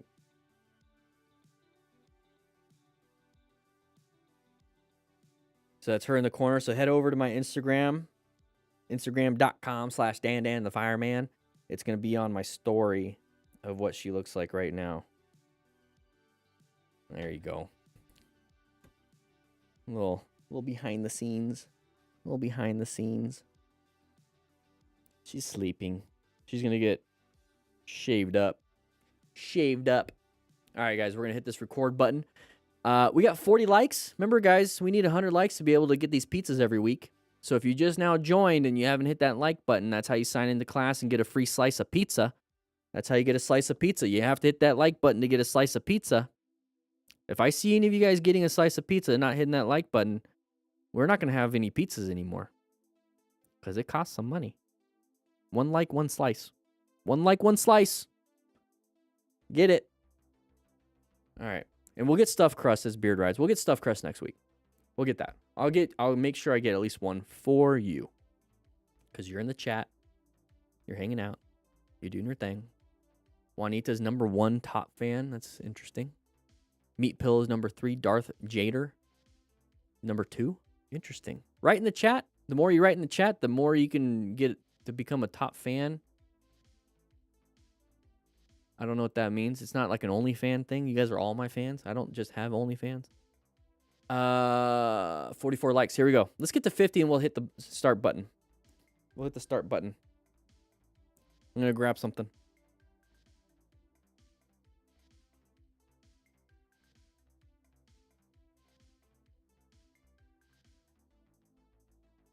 Okay, maybe not grab something. Let's see. Oh, I already did it. We had some packages to do. Did the packages. Guys, make sure you go to the store. Grab yourself a Smart Rider drills. Because I'm going to be shipping them out today. So you should be getting by this weekend. 46 likes, 4 more. You got to get 4 more. We got to get 4 more. I ordered 300 pizzas. I'm gonna only start ordering 100. It's getting a little too much. All I'm doing is eating pizza all week because I have so many leftovers. Nobody hits the like button. Let's watch the intro so you guys can have a little bit of entertainment while we're sitting here, right? A little bit of entertainment. Yeah, class is a little early, Hog Rider. Oh, we got some good crashes. He's hugging because he's... Oh, this one. Yoink. Hey everyone. 155 kilometers an hour. That is anywhere between 93 and 99 miles an hour. Interesting. Yeah, a little bit early today, Hog Rider. You get a pizza because you're a member. You don't have to hit the like button if you don't want to, but I know you like the like button. You like hitting it. You hit it twice and it removes it, but that's fine. Hit the like button, though. Yeah, a little bit early. I'm taking my doggo to get groomed. She's going to get trimmed up and shaved because it is hot out.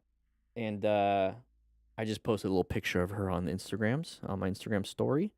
So if you want to see what she looks like, she's just kind of cuddled up on the green screen. What do you mean green screen, Dan the Fireman? There's no green screen here. What are you talking about, green screen? Well, here's the thing, is that we do have some behind the scenes. Whoa.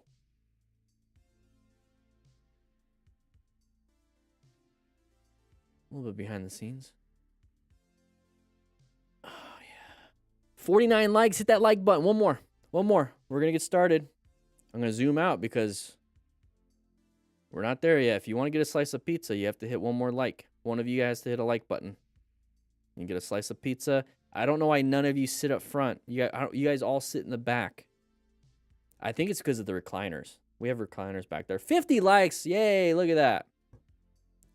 I brought a newbie with me, but he can't chat yet. That's perfectly fine, Hog Rider. Hi, newbie.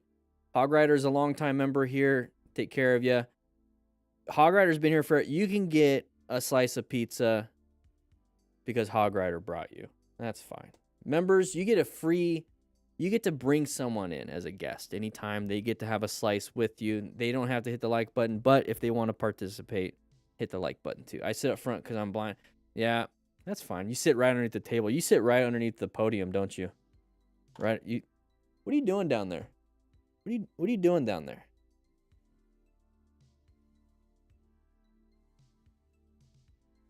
What are you doing? How you doing, Elad?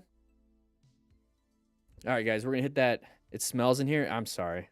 That was me earlier.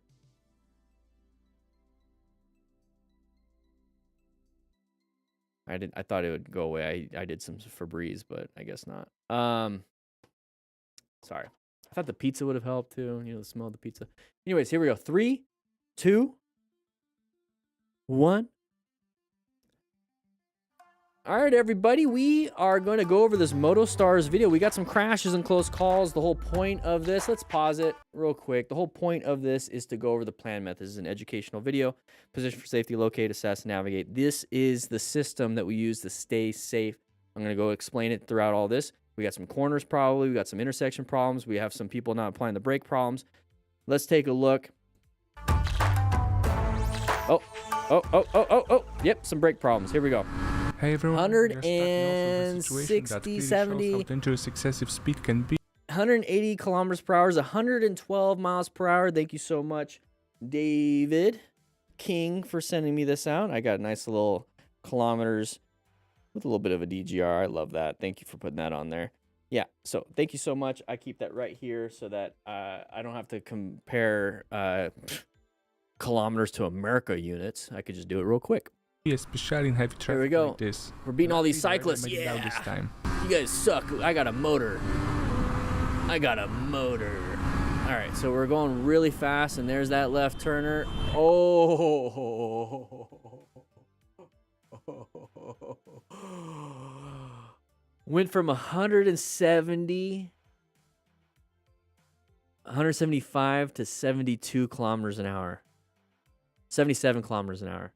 77 is between 43 and 50 miles per hour. Went down 50 miles per hour because he saw that.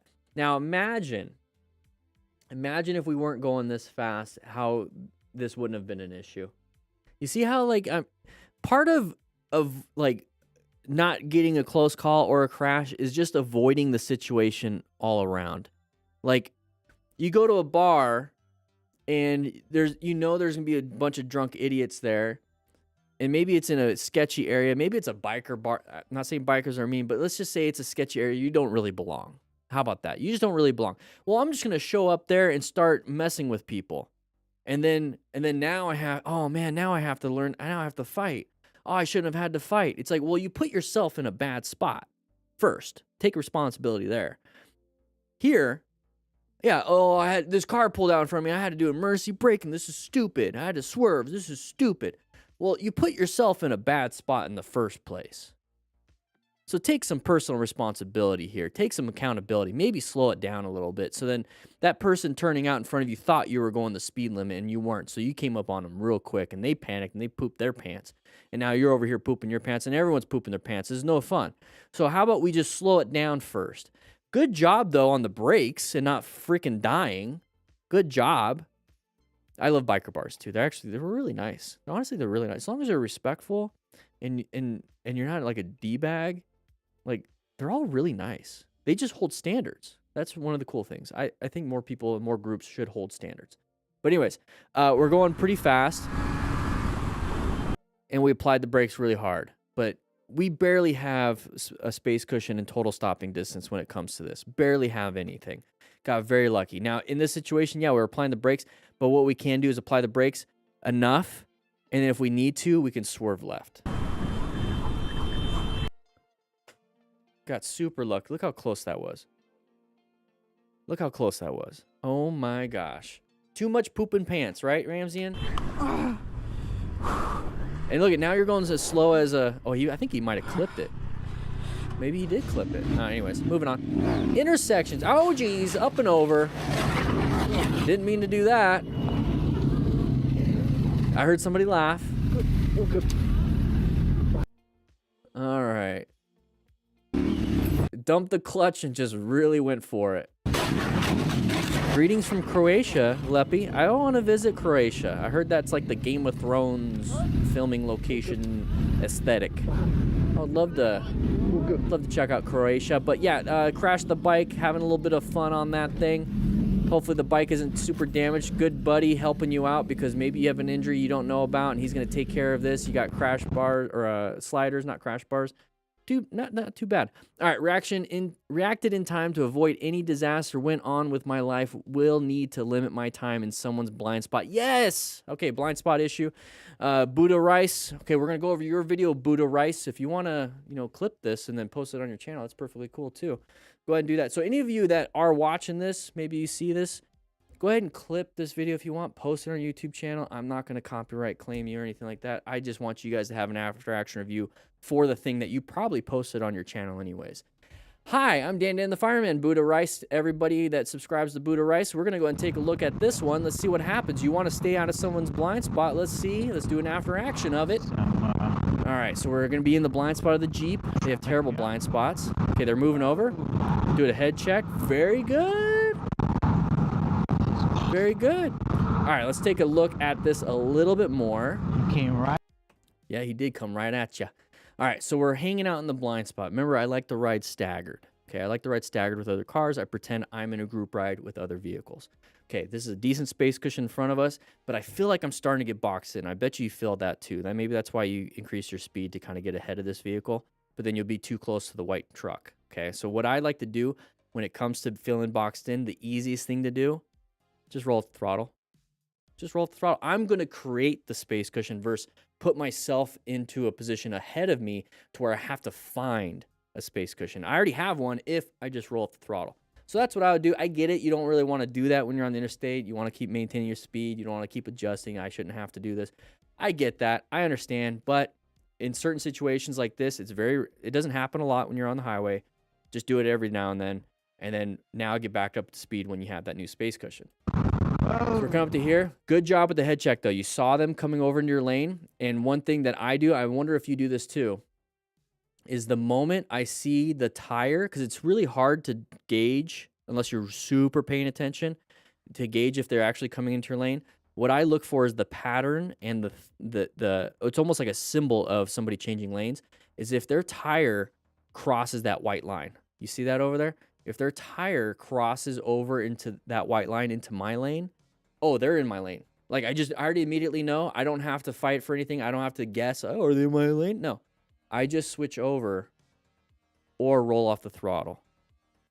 If I need to, I can emergency accelerate, but I either switch over or roll off the throttle. So you did a good job doing a head check and a mirror check. Nobody's over there. You don't want to swerve into somebody else. And you moved into a new position for safety because you located a hazardous situation. Is it a relevant threat? Yes, it is. You're going to navigate the active one. So you're going to move over. Good job. New position for safety.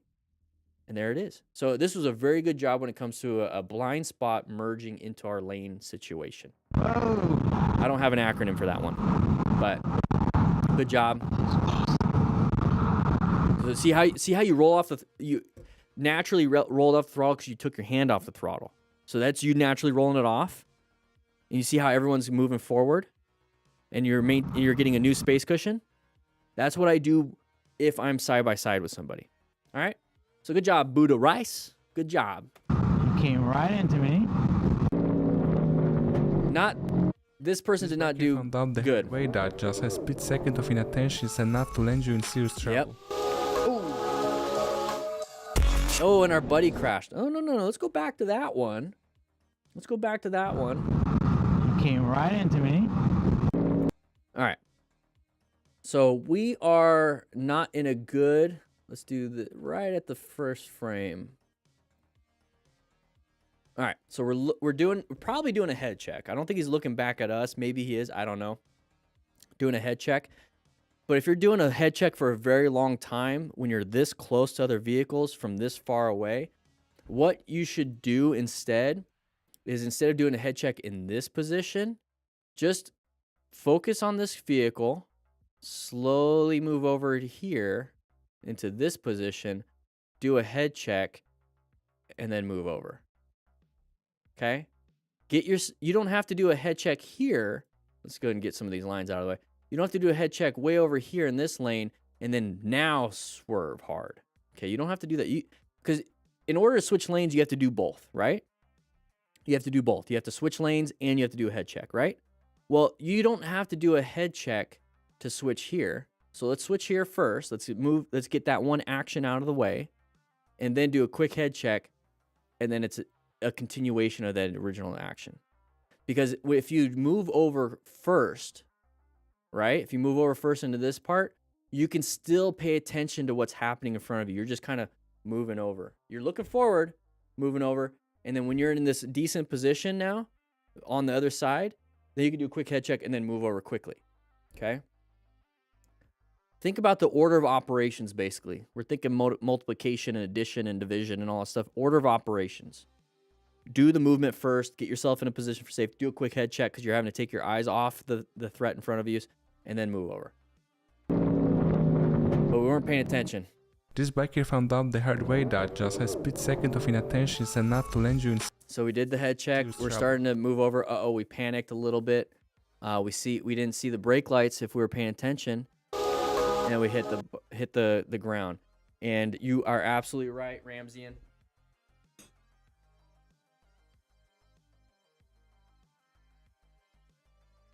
Looks like I was taking a dump. All right, here we go. Moving on. All right. Oh, we're leaning. Okay, we always try to diagnose. Okay, look at the lane position. I'm giving you some behind the scenes. This is kind of what I do when I first initially watched the video. I want you guys to start doing it with me. Not like that. But let's see if we can get right on the line. Okay, so look at we're in the middle of a turn. We're right on the line.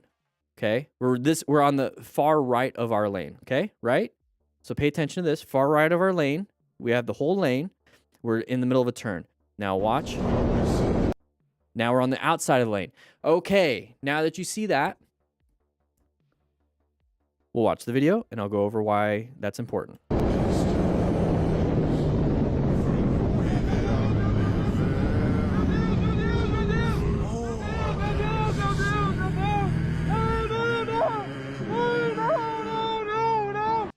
This is a copyrighted song. I love the song. It's a beautiful song, but I can't listen to it.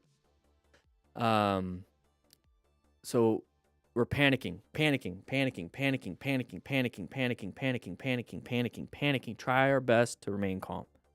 Try our best. Okay, if we want to run over there and help out, we have to ensure our own safety, not get hit by other vehicles. Okay, try our best to remain calm. Try our best. Look for traffic. Ensure your own safety. Okay, ensure your own safety. Okay, so let's go back just a little bit. So we're riding. Oh, that's not good. All right, so we're riding pretty fast with our buddies, right? So they're going a little bit too fast for the corner. So they started shooting out. So they started off over here next to the line, and the corner kept going, but we kept going to the outside because we were either increasing speed or going too fast in the corner. So it's going to make us... A lot of speed for a corner will make us want to go straight. The corner is curving, so if we go straight, we go to the outside. So how do we solve this problem?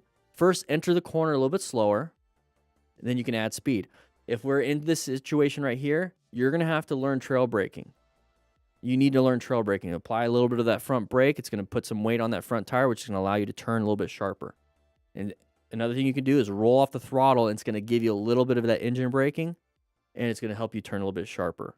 Okay, so it's still pretty scary overall. It's a terrible situation. To prevent it, go into the corners slower. If we're in a group ride like this, we're probably trying to keep up with our buddies. Okay, so we're going a little bit wide here. We got lucky not hitting the guardrail, I guess, but we got launched up. You know, that's where the back tire hits us and we go up. Maintained, we're good here. Okay, oh, we're on road now. Okay. But we're not able to maintain throttle. We're just kind of doing this probably, so it's really messing us up. And now it's like we're in a new road. We have to avoid oncoming traffic, and we didn't really do much. We went so fast, so wide, that we crossed the median, crossed multiple lanes of traffic, and then still hit the guardrail on the other side. Probably whiskey throttle a little bit. So up and over the guardrail, very high mechanism injury, especially at that speed. We don't know if it drops off or anything like that. So now us as motorcycle riders that are witnessing this, right? For this person, we want to rescue. We want to remain calm, ensure our own safety. If we can, stop any major bleeds, okay? So you can talk to each other on your Cardo Pack Talk edges if you're all talking. Be like, hey, buddy crash, crash, crash. Everyone slow down, everyone stop. We'll get communication that way. And you can also call 911 and talk to them on your Cardo without taking your helmet off, which is nice because you want to keep that protection too. Overall, terrible. All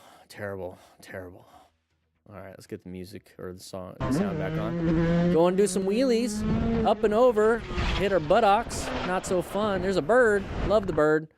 All right, bike hit a parked car. Not fun. Moving on. All stopped at a red light. Your ride came to a...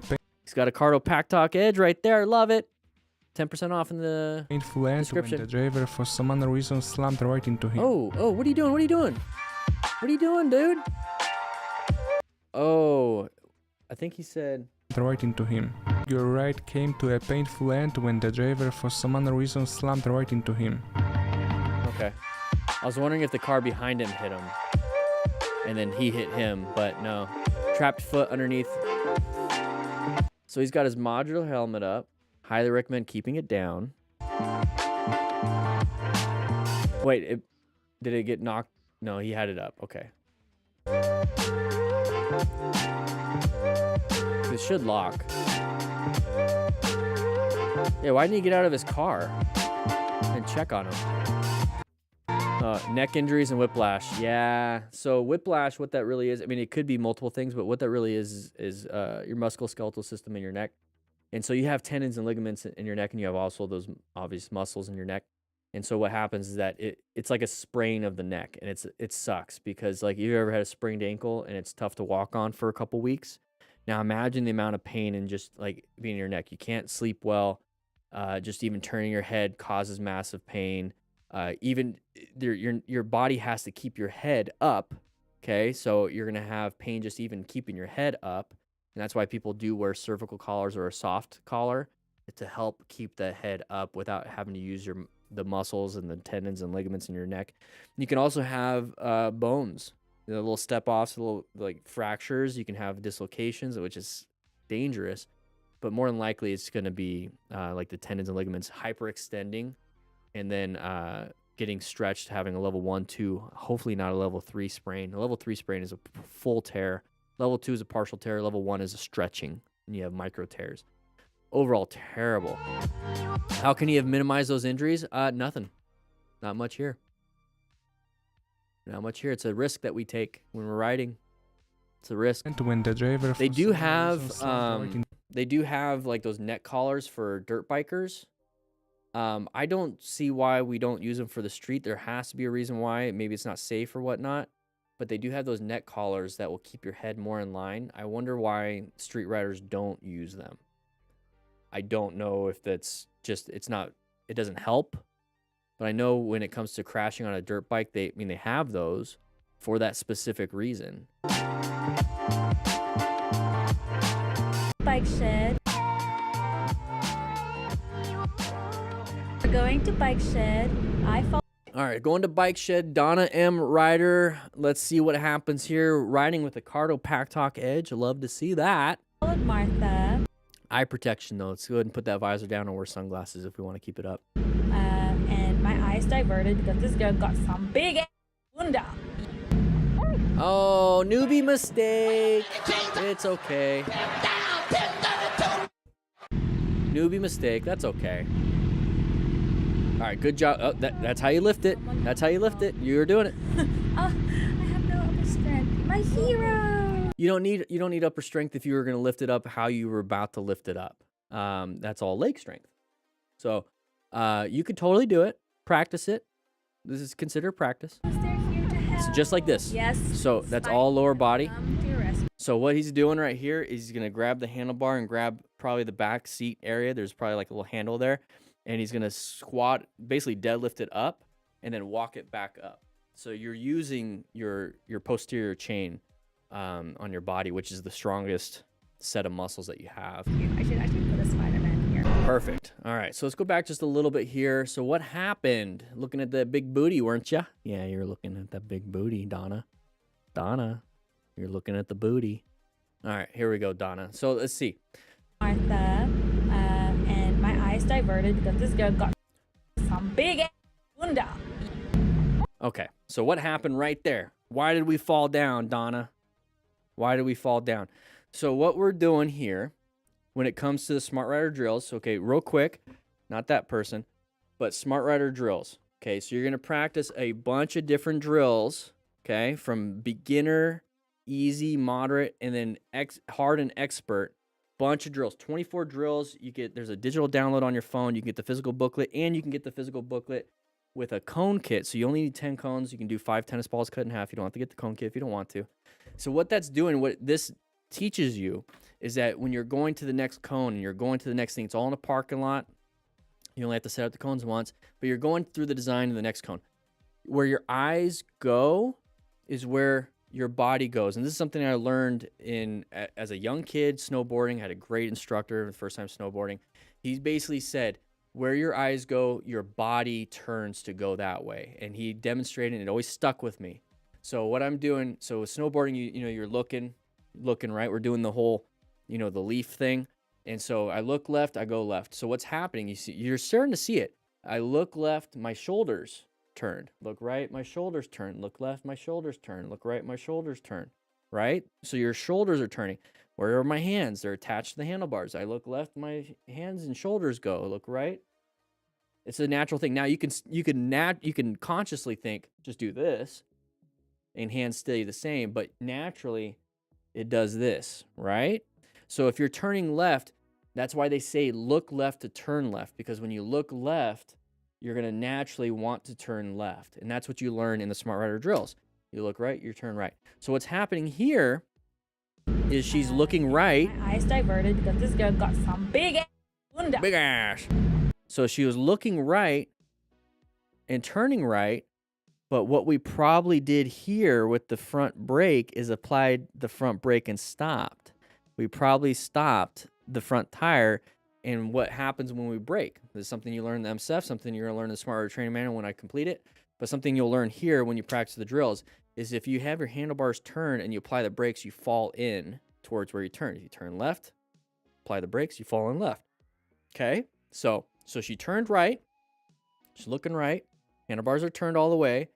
Applied the brakes, fell in. That's what happens. That's why I said it's a newbie mistake. It's a new rider mistake.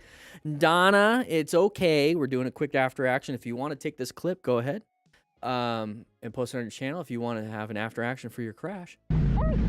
So we fell down. Not a good thing. Not a good thing. Bam! Bam! Newbie mistake. Newbie mistake. So you're doing great right here. You're doing great right there. Lift it up. You got it. You got it. You got it. Needed a thumbnail. All right. Moving on. Please, someone come and help. Oh, I have no other strength.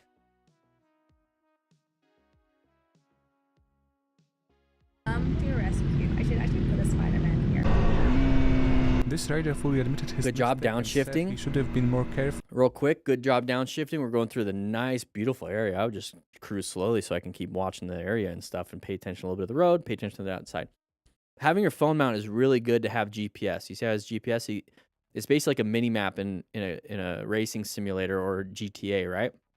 So you know which way you need to go. You can see the turns coming up that are sharper or not sharp. Good to have GPS. I use a rock form mount. So there's a rock form discount. I think it's 20% off in the description. So if you want to have a rock form mount for your phone, it's great. Get the vibration dampener. But yeah, this is what I like. Good job turning. Let's see what happens. Patches. Oh no, we still low-sided though. We're going slow. What happened? What happened? Well, look at the road surface. Now, it's not always oil. It's not always like debris. It could have been snow melt. Could have been gravel. Could have been something. But here's the thing. This looks like a gray road. This looks like a gray road. This looks like a gray road. What is all of this? Why is it darker than the rest of the road? Right? Why? Why? It doesn't really matter why. It could be gravel, it could be ice, it could be snow, it could be wet, it could be oil, it could be. Right? Different color, different traction. There you go, Neil. You know the thing. Different color, different traction. So what I'm doing is I'm staying on the road that looks normal. I'm not going to be in this road because that's oncoming traffic, but I'm going to stay in the road that looks normal. So I'm going to get myself in a new position for safety because I just feel that this would be better. So I'm just going to maintain all the way through. So be aware, be careful. Yeah, it sucks. I wonder what it looks like oil. It looks like somebody was straight up dripping. Dripping. Look at that. Looks gross.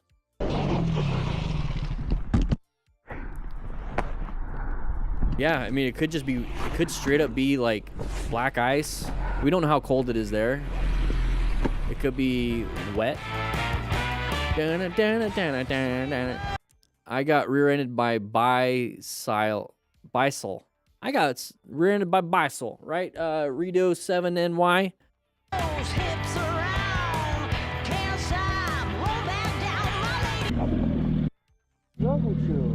Pay attention, dude. Wear a helmet. Right in the bike lane. Why are you in? Oh, he's got a little e-bike. He probably doesn't know how to handle it. Probably didn't. I didn't see you stop and turn. Sorry. I didn't see you stop and turn. Are you okay? Yeah, I'm good. That's nice. Little city bike. You good? Everything's good. Not a big deal. Not a big deal. Get a little paint pen. Knock it out. All right, here we go. We're gonna turn left. Are we in Vegas? What is this? No, it doesn't look like Vegas. Oh, what are you doing, buddy? This is my lane. What? At that point, let them have it. Yeah, just let them happen. Let it happen. Let them have it. Not a big deal. Let them turn. They're dumb. They're dumb. They made a dumb. Move on. Don't cause any more problems. Don't you freaking hit that mirror. Don't hit it.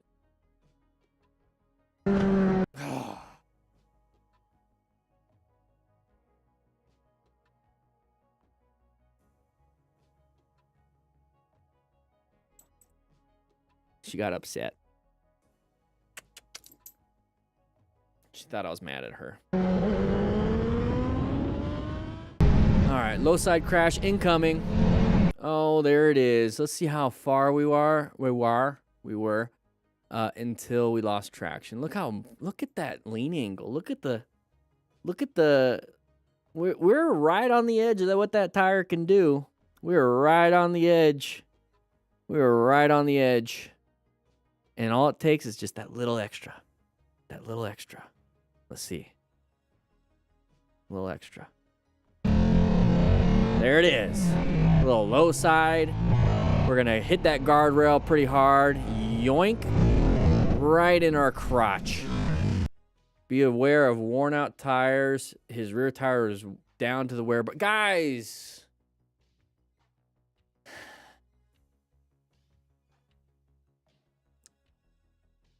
Okay, he's saying it's down to the wear bars. Wear bars are typically, because you're mainly going straight most of the time. They're right in the middle. The little wires that you see, gosh, you guys need to replace those. He's on the edge. There's no real wear bars on the edge. The edge is, you get to the edge, and there's no more tire. That's what happened. But if you're riding on wear bars, why are we out in the mountains? He leaned it too far. That's it. He just kept leaning it. He just kept leaning it until he ran out of tires. Now, we want to remain calm, ensure our own safety, stop any major bleeds if we can. I'm good. You good? Okay. We're good. Full leathers, hugging it out. Love to see it. Good job, man. All right. Wear bars, though. Help me slide it out that way a little bit. Yeah. It's a heavy bike. Doesn't want to move well. See, we're getting super low, and then we dump the bike. Now, how do we have this camera angle? Why are we going so low? Did we want to get a cool knee down video? Did we push our body? Did we push our bike a little too far? Maybe just so we can, man, today I'm going to get that knee down. I'm going to hit that puck. That puck looks pretty non-worn down. So maybe we're like, I really want to get it down. I'm not talking crap. I don't even get my knee down. That's perfectly fine because I just don't want to. But it's like, think about the mentality here. It's like, I really wanted to get it down. I'm just calling it out. I'm being honest. Just calling it out. Be accountable. Maybe if that's what you're thinking, hey, don't feel bad. Yeah, judging is fine. It is what it is. You wanted to get your knee down. You wanted to get a good video, but look at the risk you took, and that's what happened. And, hey, we got our knee down. Good job. And then the whole back end tire is not on the ground anymore. All right, here we go. Even in a simple situation like this. Real quick, though, we're kind of getting boxed in. I don't like that too much. We have not a good space cushion. But we are in a decent position. I would say we were probably middle of the video, right? So we're right here. So you see, if we're off to the side, we can see the vehicle in front. we can see if they apply the brakes really hard. Which means this person will apply the brakes, which means that we can react off of this person versus this person. So technically your space cushion or your time to react or your time to perceive and react is based off of this person, but your total stopping distance is cut off by this person. So you really only have this. And that's what I'm talking about here. That's the equation right there, total stopping distance. But this is a good position because then you could lane split as an escape if you needed to, but you have a line of sight and you could see everything here. But I still don't like how close it is because if our lane is going faster and these lanes are going slower, more than likely one of these cars are going to want to come out into our lane. So be aware of that. The driver failed to notice the rider. Fortunately, he managed to avoid a collision just in time. There it is. Good job swerving to the open spot. Handled it. Moved on. Loved it. So good job, Super Reese TV.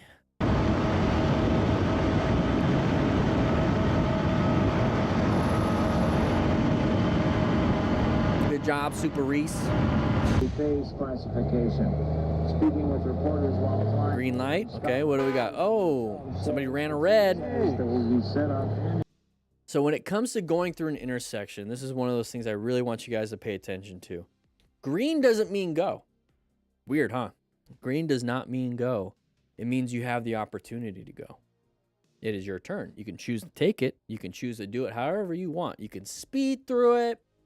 You can go slow through it. You can take your time, look left, right, left again, look forward, and then cruise through it. You can do whatever you want. Whatever you want. It gives you the opportunity to go. Red just says you can't. Red says you can't. Yellow says, hey, watch out, it's about to turn red. Okay? At least here in the United States. So when I see a green light, it's not, BAM, I'm going to go. What this driver did, or this motorcycle rider did, was good. Green says, I can go. And was just cruising through. Looking left, looking right, looking left, doing his thing. Sees a vehicle not slowing down off on the right over there. Sees a vehicle not slowing down. They should be slowing down. They got a red light. Because red means you can't go. Green says, I can go. If I want to. The person's not slowing down. So we're going through. We weren't speeding. We weren't acting like an idiot. We see this. We roll off the throttle. Apply a little bit of brakes. Get a little horn. But we saw it. Because we weren't like, I'm just going to go. Because everyone else has to stop. That's a terrible way of thinking. Sees that? So you saw the dive down a little bit. So I applied a little bit of brakes. He wasn't speeding. So it was very easy to stop in time. Because total stopping distance is much easier at that point. Person ran the red. We're going to look that way. As soon as I see that, I'm going to look forward. And they're not in my path of travel. I'm going to look forward again and see if there's another idiot's following him. That's what I'm going to do. Because who knows if another idiot was coming? Because you know how idiots are. They follow the pack. They're a little sheeple. They're going to follow the pack. So what they're going to do is they're going to see that car go. It's like, oh, I can go too. And then they're going to go too. But you're looking left, not looking right. So you could get hit by another vehicle that followed. So as soon as you see an idiot do that, I would be like, is there another idiot coming? Like deer? Hey, if there's one deer, there's 10 more. So I'm going to look. Okay, nobody. Now I'm going to go through. But good job. I wasn't speeding through. Oh.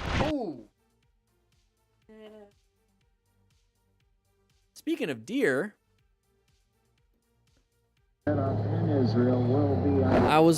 the one thing I didn't know deer was going to pop out on this one. I literally thought it was going to be like, hey guys, good learning moment. Look at your headlight. See how it's right there? It's at dusk. It doesn't really work too well. You have your visor. It's hard to see. Use your brights at this point. There's no vehicles. Use your brights. Use your high beams. But just recognize how much room, like how much you actually can visualize. So when people say don't outrun your headlight, what they mean is this little section right here, that's all you can see. If it was pitch black, this is all black. This is all black. So when they say don't outrun it, it means that you only get to see this portion. And if there's a hazard in this black area that you can't see, if you're going too fast and in order for you to stop, you have to really slam the brakes or swerve hard, you don't even get to see it when it happens. You only see it when it pops into your headlight vision. And then now you have to swerve out of the way hard. So only go as fast as your headlight can go. So when you have your high beams, you can actually see a lot farther. so it makes it easier and safer to ride. But this is a deer, and there's nothing you can do about it. That sucks. So as smart riders, we acquire and use personal protective equipment just in case. One thing that I really like is that with Bluetooth, it's a nice long, distance for connection and whatnot. So even if you have your phone on the handlebars and you have a Cardo Pack Talk Edge in your helmet and you get ejected from the bike and the bike and your phone is a little bit of a distance, it could still connect. It should still connect. Or you keep your phone in your pocket, still have your Bluetooth helmet. And so if you're on the ground after a crash like this, you can call 911 and you can actually talk to them with your helmet on. You don't have to find your phone and figure it out. Overall terrible situation. And here we go. Yoink. The deer had all this room to just jump out and do whatever, and it just had to do it in front of a motorcycle. There's supposed to be like the perfect, prey where they can smell you from a mile away and run away, but when it comes to roads, they jump out. They're idiots. They can run from wolves. They can run from all these predators. They can smell them. They can juke everything. But when it comes to an open road, they're like, boop, I'm going to run out in front of this car.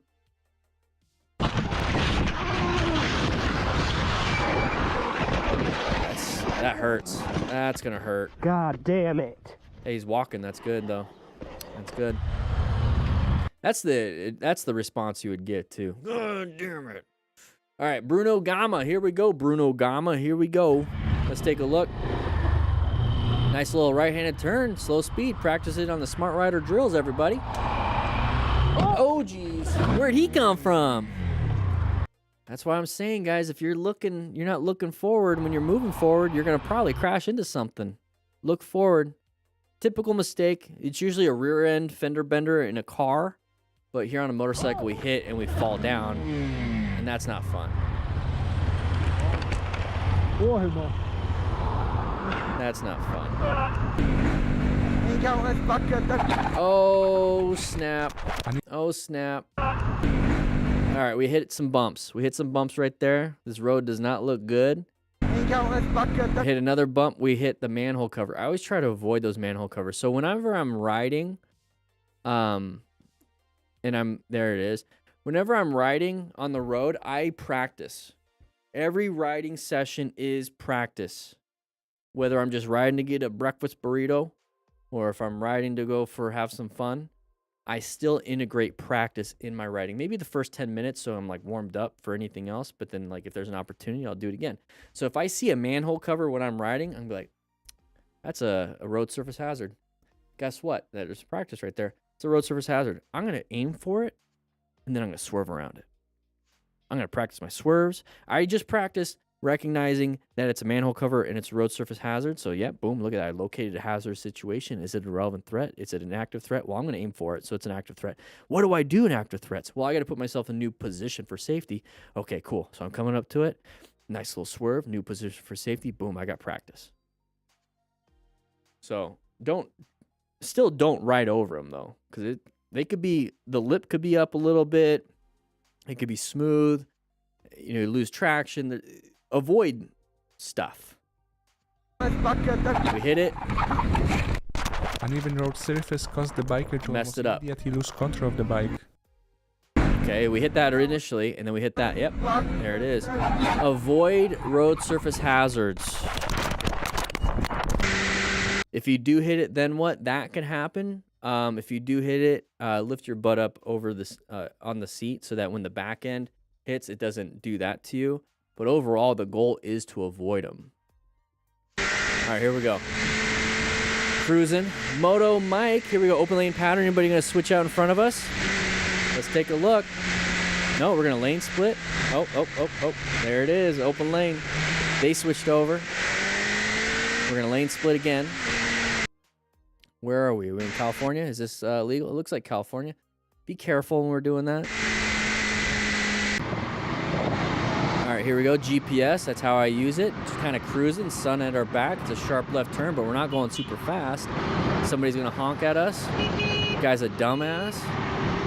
Took our lane, let them have it now. There's nothing you can do about it. Let the idiot be an idiot. Moving on to this one, green water during a nice little left-handed turn. Somebody's going to come into our lane because they didn't go in the first available lane. Not a big deal. We're going to go ahead and switch lanes again. They're going to switch lanes again because they don't want to be stuck behind that van. Overall shitty driver. Overall impatient driver causing issues. Oh, jeez. Ai.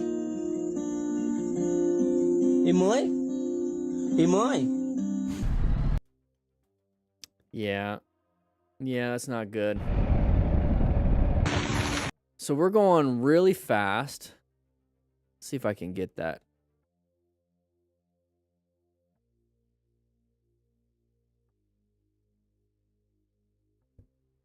I want to say it's 167 kilometers an hour. That is basically 100 miles an hour.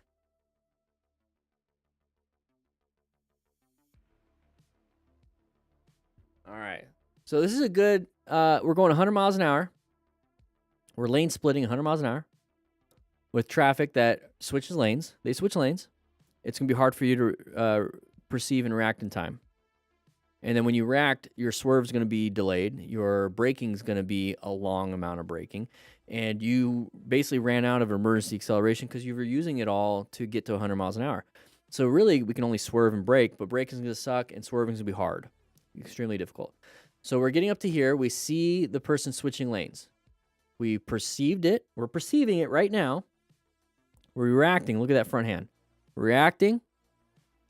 We're going to... You see how he still hasn't been able to squeeze yet. And look how much closer we got. And now we squeeze. And we're now diving down because the weight is transferring to the front tire. And we don't have enough braking distance to stop in time because we're going too fast. And we can't swerve to the left because we're going to hit the wall or hit that other car. And we're going to probably break our fingers right there. We're going to break our fingers right there. Boom. And that's going to hit our handlebars, which is going to knock us off because now the handlebars are direct steering to the right. And then we lose all this traction, and then our natural instinct is to put our hands out because we want to protect our core. But there's the guardrail right there. So we're going to hit the guardrail too, and we're going to damage our body. This is why we wear gear. On top of it, though, we're supposed to be doing the seeks and recognizes and understands hazardous situations and maintain our fundamental skills so we don't do stupid stuff like this, but then wear gear just in case it does. And then if we fail, hopefully somebody will rescue us because, you know, we're injured. And then this is going to help and teach and mentor other people because we're watching these mistakes. Here we go. Dark Horse close call. Testing out my emergency braking skills. Hey, we're going to practice our emergency braking skills. Dark Horse, go ahead. We're going to do an after action review of this. If you want to, go ahead and take this clip and post it on YouTube channel if you want. Oh, good job. Good job. Is there more? Oh, another view. Okay. Good job. I'm going to point out what you did right here. It's not, you didn't, I don't think you did anything wrong at all. Let's go back. So we're coming up. We have to yield for oncoming traffic. This person is coming in first. Good job yielding. We're going to go ahead and enter. That person's not coming in. Okay, cool. We're entering. Very good. Nice little smooth transition because you had the clutch in. Nice smooth friction zone throttle. Very good so far. We want to exit out on the other end. Very good. We're looking for hazards right here, side of the vehicle. They're coming up. They need to wait for us just like you waited for the truck. That's exactly what should have been going on. So we're coming up to here. We're in the middle of a turn. We see this person coming out. We're in the middle of a turn, right? So this person's coming out. Okay. You perceive that they're coming out. They shouldn't have been doing it. I get it. You perceived it, though. You're still in the turn. Before applying the brakes, you basically swerved it up and then applied good traction. Because if you're still in the turn and you apply traction, you would have dumped the bike. So you have some training. I know you do. You did good. So you're going to go ahead and lift it up and apply the front brakes progressively, very quickly, though. So initial traction, more, more, more, more, more, more, more, more. And then once it really kind of locks in, you feel this when you practice it. Once it really gets traction, you can squeeze that thing and it's just going to boom, stop on you. You're just going to stop, especially at this speed. So good job. Now, yeah, we both stopped. Okay, cool. We both stopped. I'm glad you didn't keep going. I'm glad I stopped before where you would go. So good job. You go, get out here, or I go, I get out here. That's when you make that decision. But the main thing is trying to stop ourselves so we don't get hit. So very good. We're going to watch it from the other camera angle. Accelerate out of there because we're in a bad spot in the middle of the intersection. So turned it up, and then stopped. Very good. Very good. Selma Peppa, here we go. Beep. So somebody comes out in front of us. Switch lanes. Switch lanes. Don't stay in that same lane. Yeah, just don't stay in the same lane. That's all. All right, we're gonna do an open lane pattern. We're gonna switch over because we don't want to be stuck behind the Mazda. And then they're gonna do the same thing because they don't want to be stuck behind their person. And we keep switching lanes. There you go. Roll off the throttle, let them in. Move over so you have a better space cushion. You go with the flow. You move like water when you're riding your bike. We have all this agility. Are you okay? So she saw it in her mirrors. Yeah. I saw that. Lady, you're also the problem. You're going slow probably. I did that in your same lane. That's fine. Be safe, okay? Yeah. It's sweet though. That's sweet. All right. GPS, that's exactly why I use it there. What did I miss? Oh. That's not blood. That's basically like how they spray paint and brand their sheep and goats. Oh, with a passenger, that's scary. Good job though. Good job, handled it. Who's that? Look at the shirt. Who's that? And the cool thing with the car is you can talk to each other too. You don't even need the Pack Talk Edge with a passenger. It's high quality. It's really good. You can get like the Spirit or the Freecom because with the Edge, it's meant for like big group rides, so it can dynamic mesh. If you like get out of range, come back in range, you'll reconnect. You're not getting out of range with your passenger, so you can get like the cheap one, and you can just share communication that way. So there's different options, and it's so much more fun. So much more fun to talk to your passenger. Oh, geez. Okay. I love it that they still use the Metal Gear Solid alert sound. One of my favorite games. The first one. All right, so pops out, didn't see him. In this situation, remember I tell you can do 3 things. Emergency brake, emergency swerve, emergency accelerate. If we emergency braked right here and this person kept going, we're hit. We can swerve left, sure. Yeah, swerve left, that's a good one. But we can also emergency accelerate out and swerve back into the lane that we need to be in.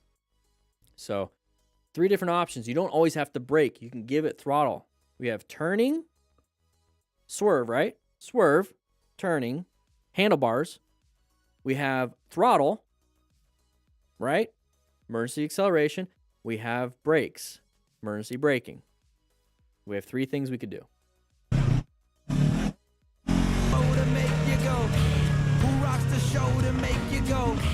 Not a big deal. Move on. There we go. Moving on. Here we go. Crazy pedestrian. All right, somebody's coming out.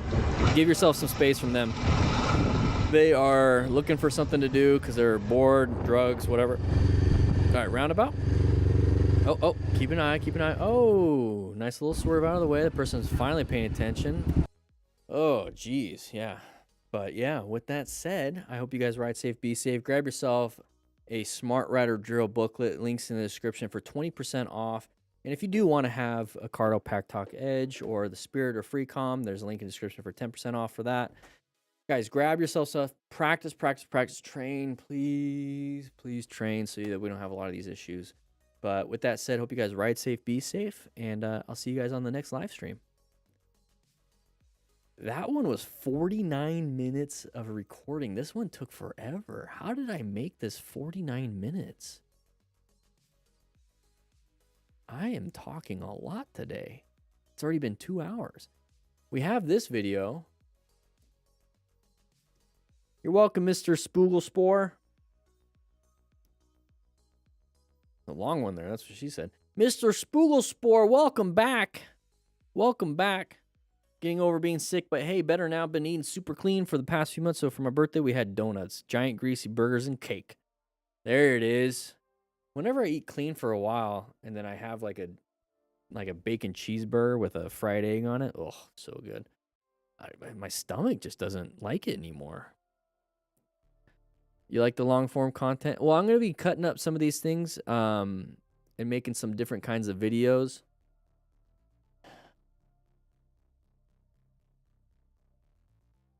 I don't know if I have time. I was hoping to be finished at 10. I don't know if I have time for this video, guys. I don't know if I have time for this video. We might have to save it for... next week. Because I got stuff to do.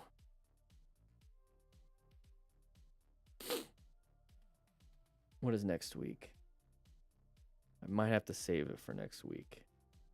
The 12th. Okay. Because that video took a long time. Let's watch the intro, and then we'll save it for next week. Oh, oh, oh. Oh, that was a brake issue. Hey, he's in the water. Yeah. We're going to have to save it for next week. We'll sit and chat for a little bit. We'll do that. I got like maybe 10 more minutes. That's why I'm saying it's like I don't think I can... If it turns into a 40-minute video, it'll become a problem. Because I got to leave in like 20, 30 minutes. All right. All right, everybody. Welcome. Crisscross applesauce in the front. Not sure if you've seen what I wrote earlier, but Crash Bandito also added my vid, which you've shown in Moto Star's vid. This one as a small surprise. Oh, jeez. I'll take a look at that one. Food coma worthy. Yeah. Still moving. So Pirate, hey, welcome. I moved over the weekend. I smashed my thumb. It really hurts, and I think it got infected, so that kind of sucks. I've been neosporing it this whole time. I think it like pushed out my nail bed a little bit. That sucks. But yeah, moving everything. So here's what I'm doing this week. Like I'm still moving stuff, but I moved apartments and I got a 2-bed this time. So what I'm gonna do is actually take the computer and the desk and everything else and the lighting equipment and the shipping supplies and the shipping stuff. I'm moving it into the new place.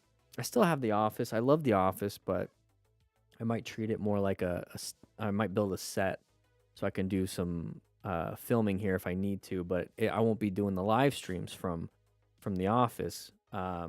So I'll be doing the live streams from home. And so I'm going to be doing all that tomorrow.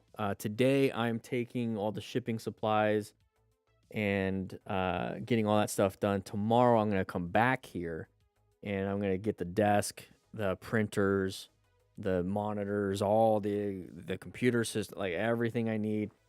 And I'm going to bring that tomorrow. And next week, I'll be filming from basically home. You're not going to know. You're not going to know because of the green screen. And then when it comes to the After the Ride stuff, so Hog Rider, when it comes to After the Ride, now I'll be able to have a better set. We need to buy an old fire. I want one. We'll have it set up so I can actually do it from home, and it'll be a lot easier. And we'll probably be hanging out in the dorm room for the After the Ride stuff. So we'll probably be hanging out in here for that. Maybe I'll be able to create a new setup. But yeah, so like this week, not this week when it comes to After the Ride, unless I'm able to set everything up that like tomorrow, Wednesday. Next week, that would be a good goal. That would be a good goal. The main goal though is Wednesday set up all this stuff at the new place and then edit the videos that I just did. That will be the thing.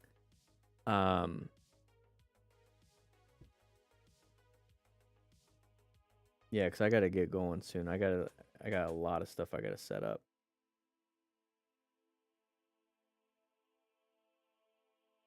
Yeah.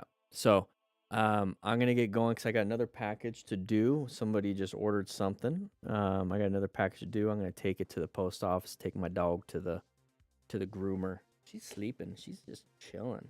Hi, Stella. Oh, she can't even hear me. She's just sleeping.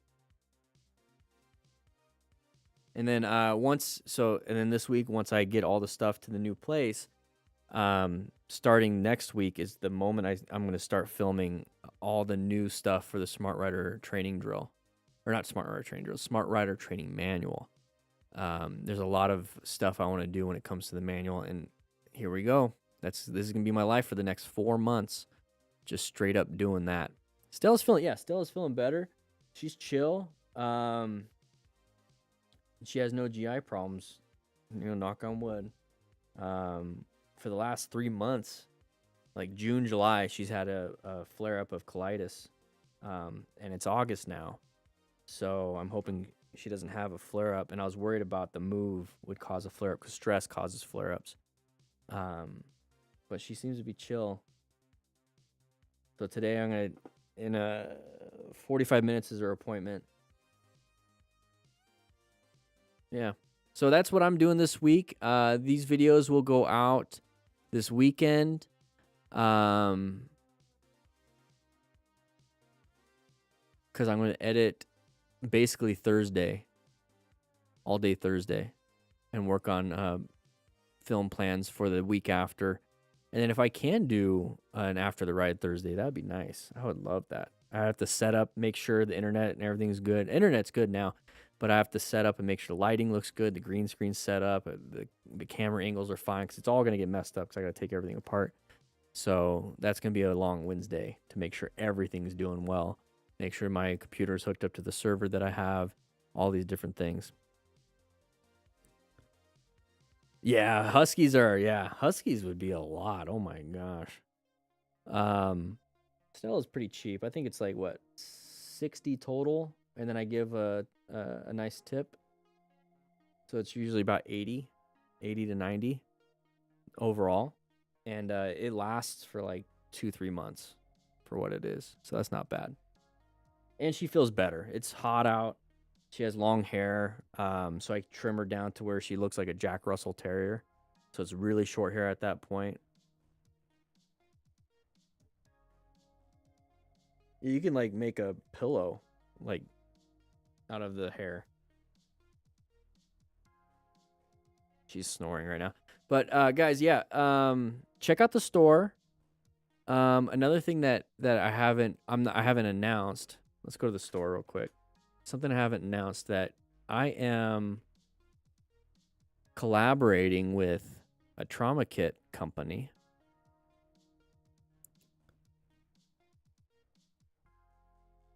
I'm collaborating. So this is the store. There's the drills. Like, I got some blog posts from back in the day, but if you go to shop, and I'm going to make adjustments to it. We have Trauma Moto in the shop. So we're collaborating with them. So if you order any of the Trauma Moto stuff from my store, they fulfill it. They'll send it out and everything. But you can get like the cat and SWAT tee, some shears. You can change the color. So let's say you get the cat. You want to get the standard shears. You want to do red. And it has everything in it. So I haven't promoted it yet, but if you guys do need to get a trauma kit, I mean, I've talked to them on the phone multiple times. I've looked at their stuff. This is stuff that I would put in my own stuff. I mean, I don't have a burn shield in some of this. I have a triangular bandage in mine. I mean, it's chest seal. I carry this stuff in my own fanny pack, the emergency blanket and everything. What they don't have is the rescue card that comes with it. But I don't sell trauma kits anymore on my store. I basically just, I mean, I guess I sell theirs now. So there's the store. There's the drills. So I'm going to make some adjustments to some of these things. I mean, this is pretty cool, the tag easy. So what this is that you go over here and you put in your information on like a QR code. I'm sure there's instructions to it all. And so this goes on like your helmet or your bike. So that's how small they are. So you can go on your helmet. And so what they can do if you crash is that you rip off that thing and they scan your QR code and it brings up all your medical information. And that's how big it is right there. So that's pretty cool. And it's only $9.99. It's on sale right now, actually. Waterproof, UV resistant, dust resistant. They have different ones, like a micro trauma kit. This is the Pro 2, so the Light 2 has a cat tourniquet. It only comes in black. So, I mean, this is all you really would need. You need a tourniquet, definitely. Some roll gauze, that's good. Some burn dressing, that's okay. It's usable, definitely. And you have some alcohol prep pads. But you got some gloves. But, yeah, mainly the tourniquet and the roll gauze. I would put some 4x4s in here, to be honest.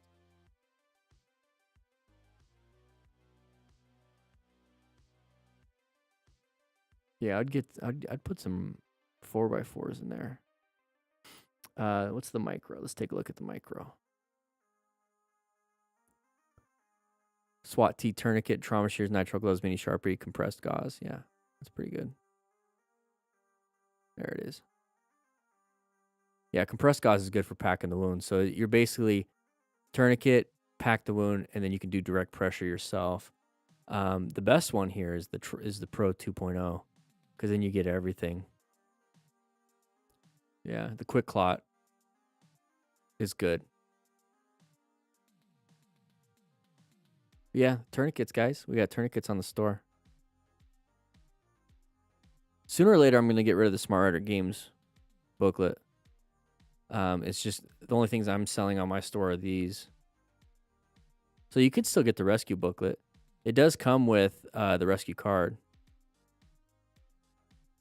Yeah, people love it. 5-star reviews. 5-star reviews. Yeah. What am I missing? You have a road ID on your Garmin? Yeah, so I mean, like, it's on the store, so check out the store. There's a link in the description. You know, I should have just done that. Let's do this. Remember, there's a discount for the Smart Rider drills. Go Practice 20. It's linked in the chat right now.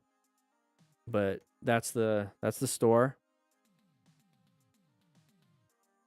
And they ship internationally. I don't. But they do.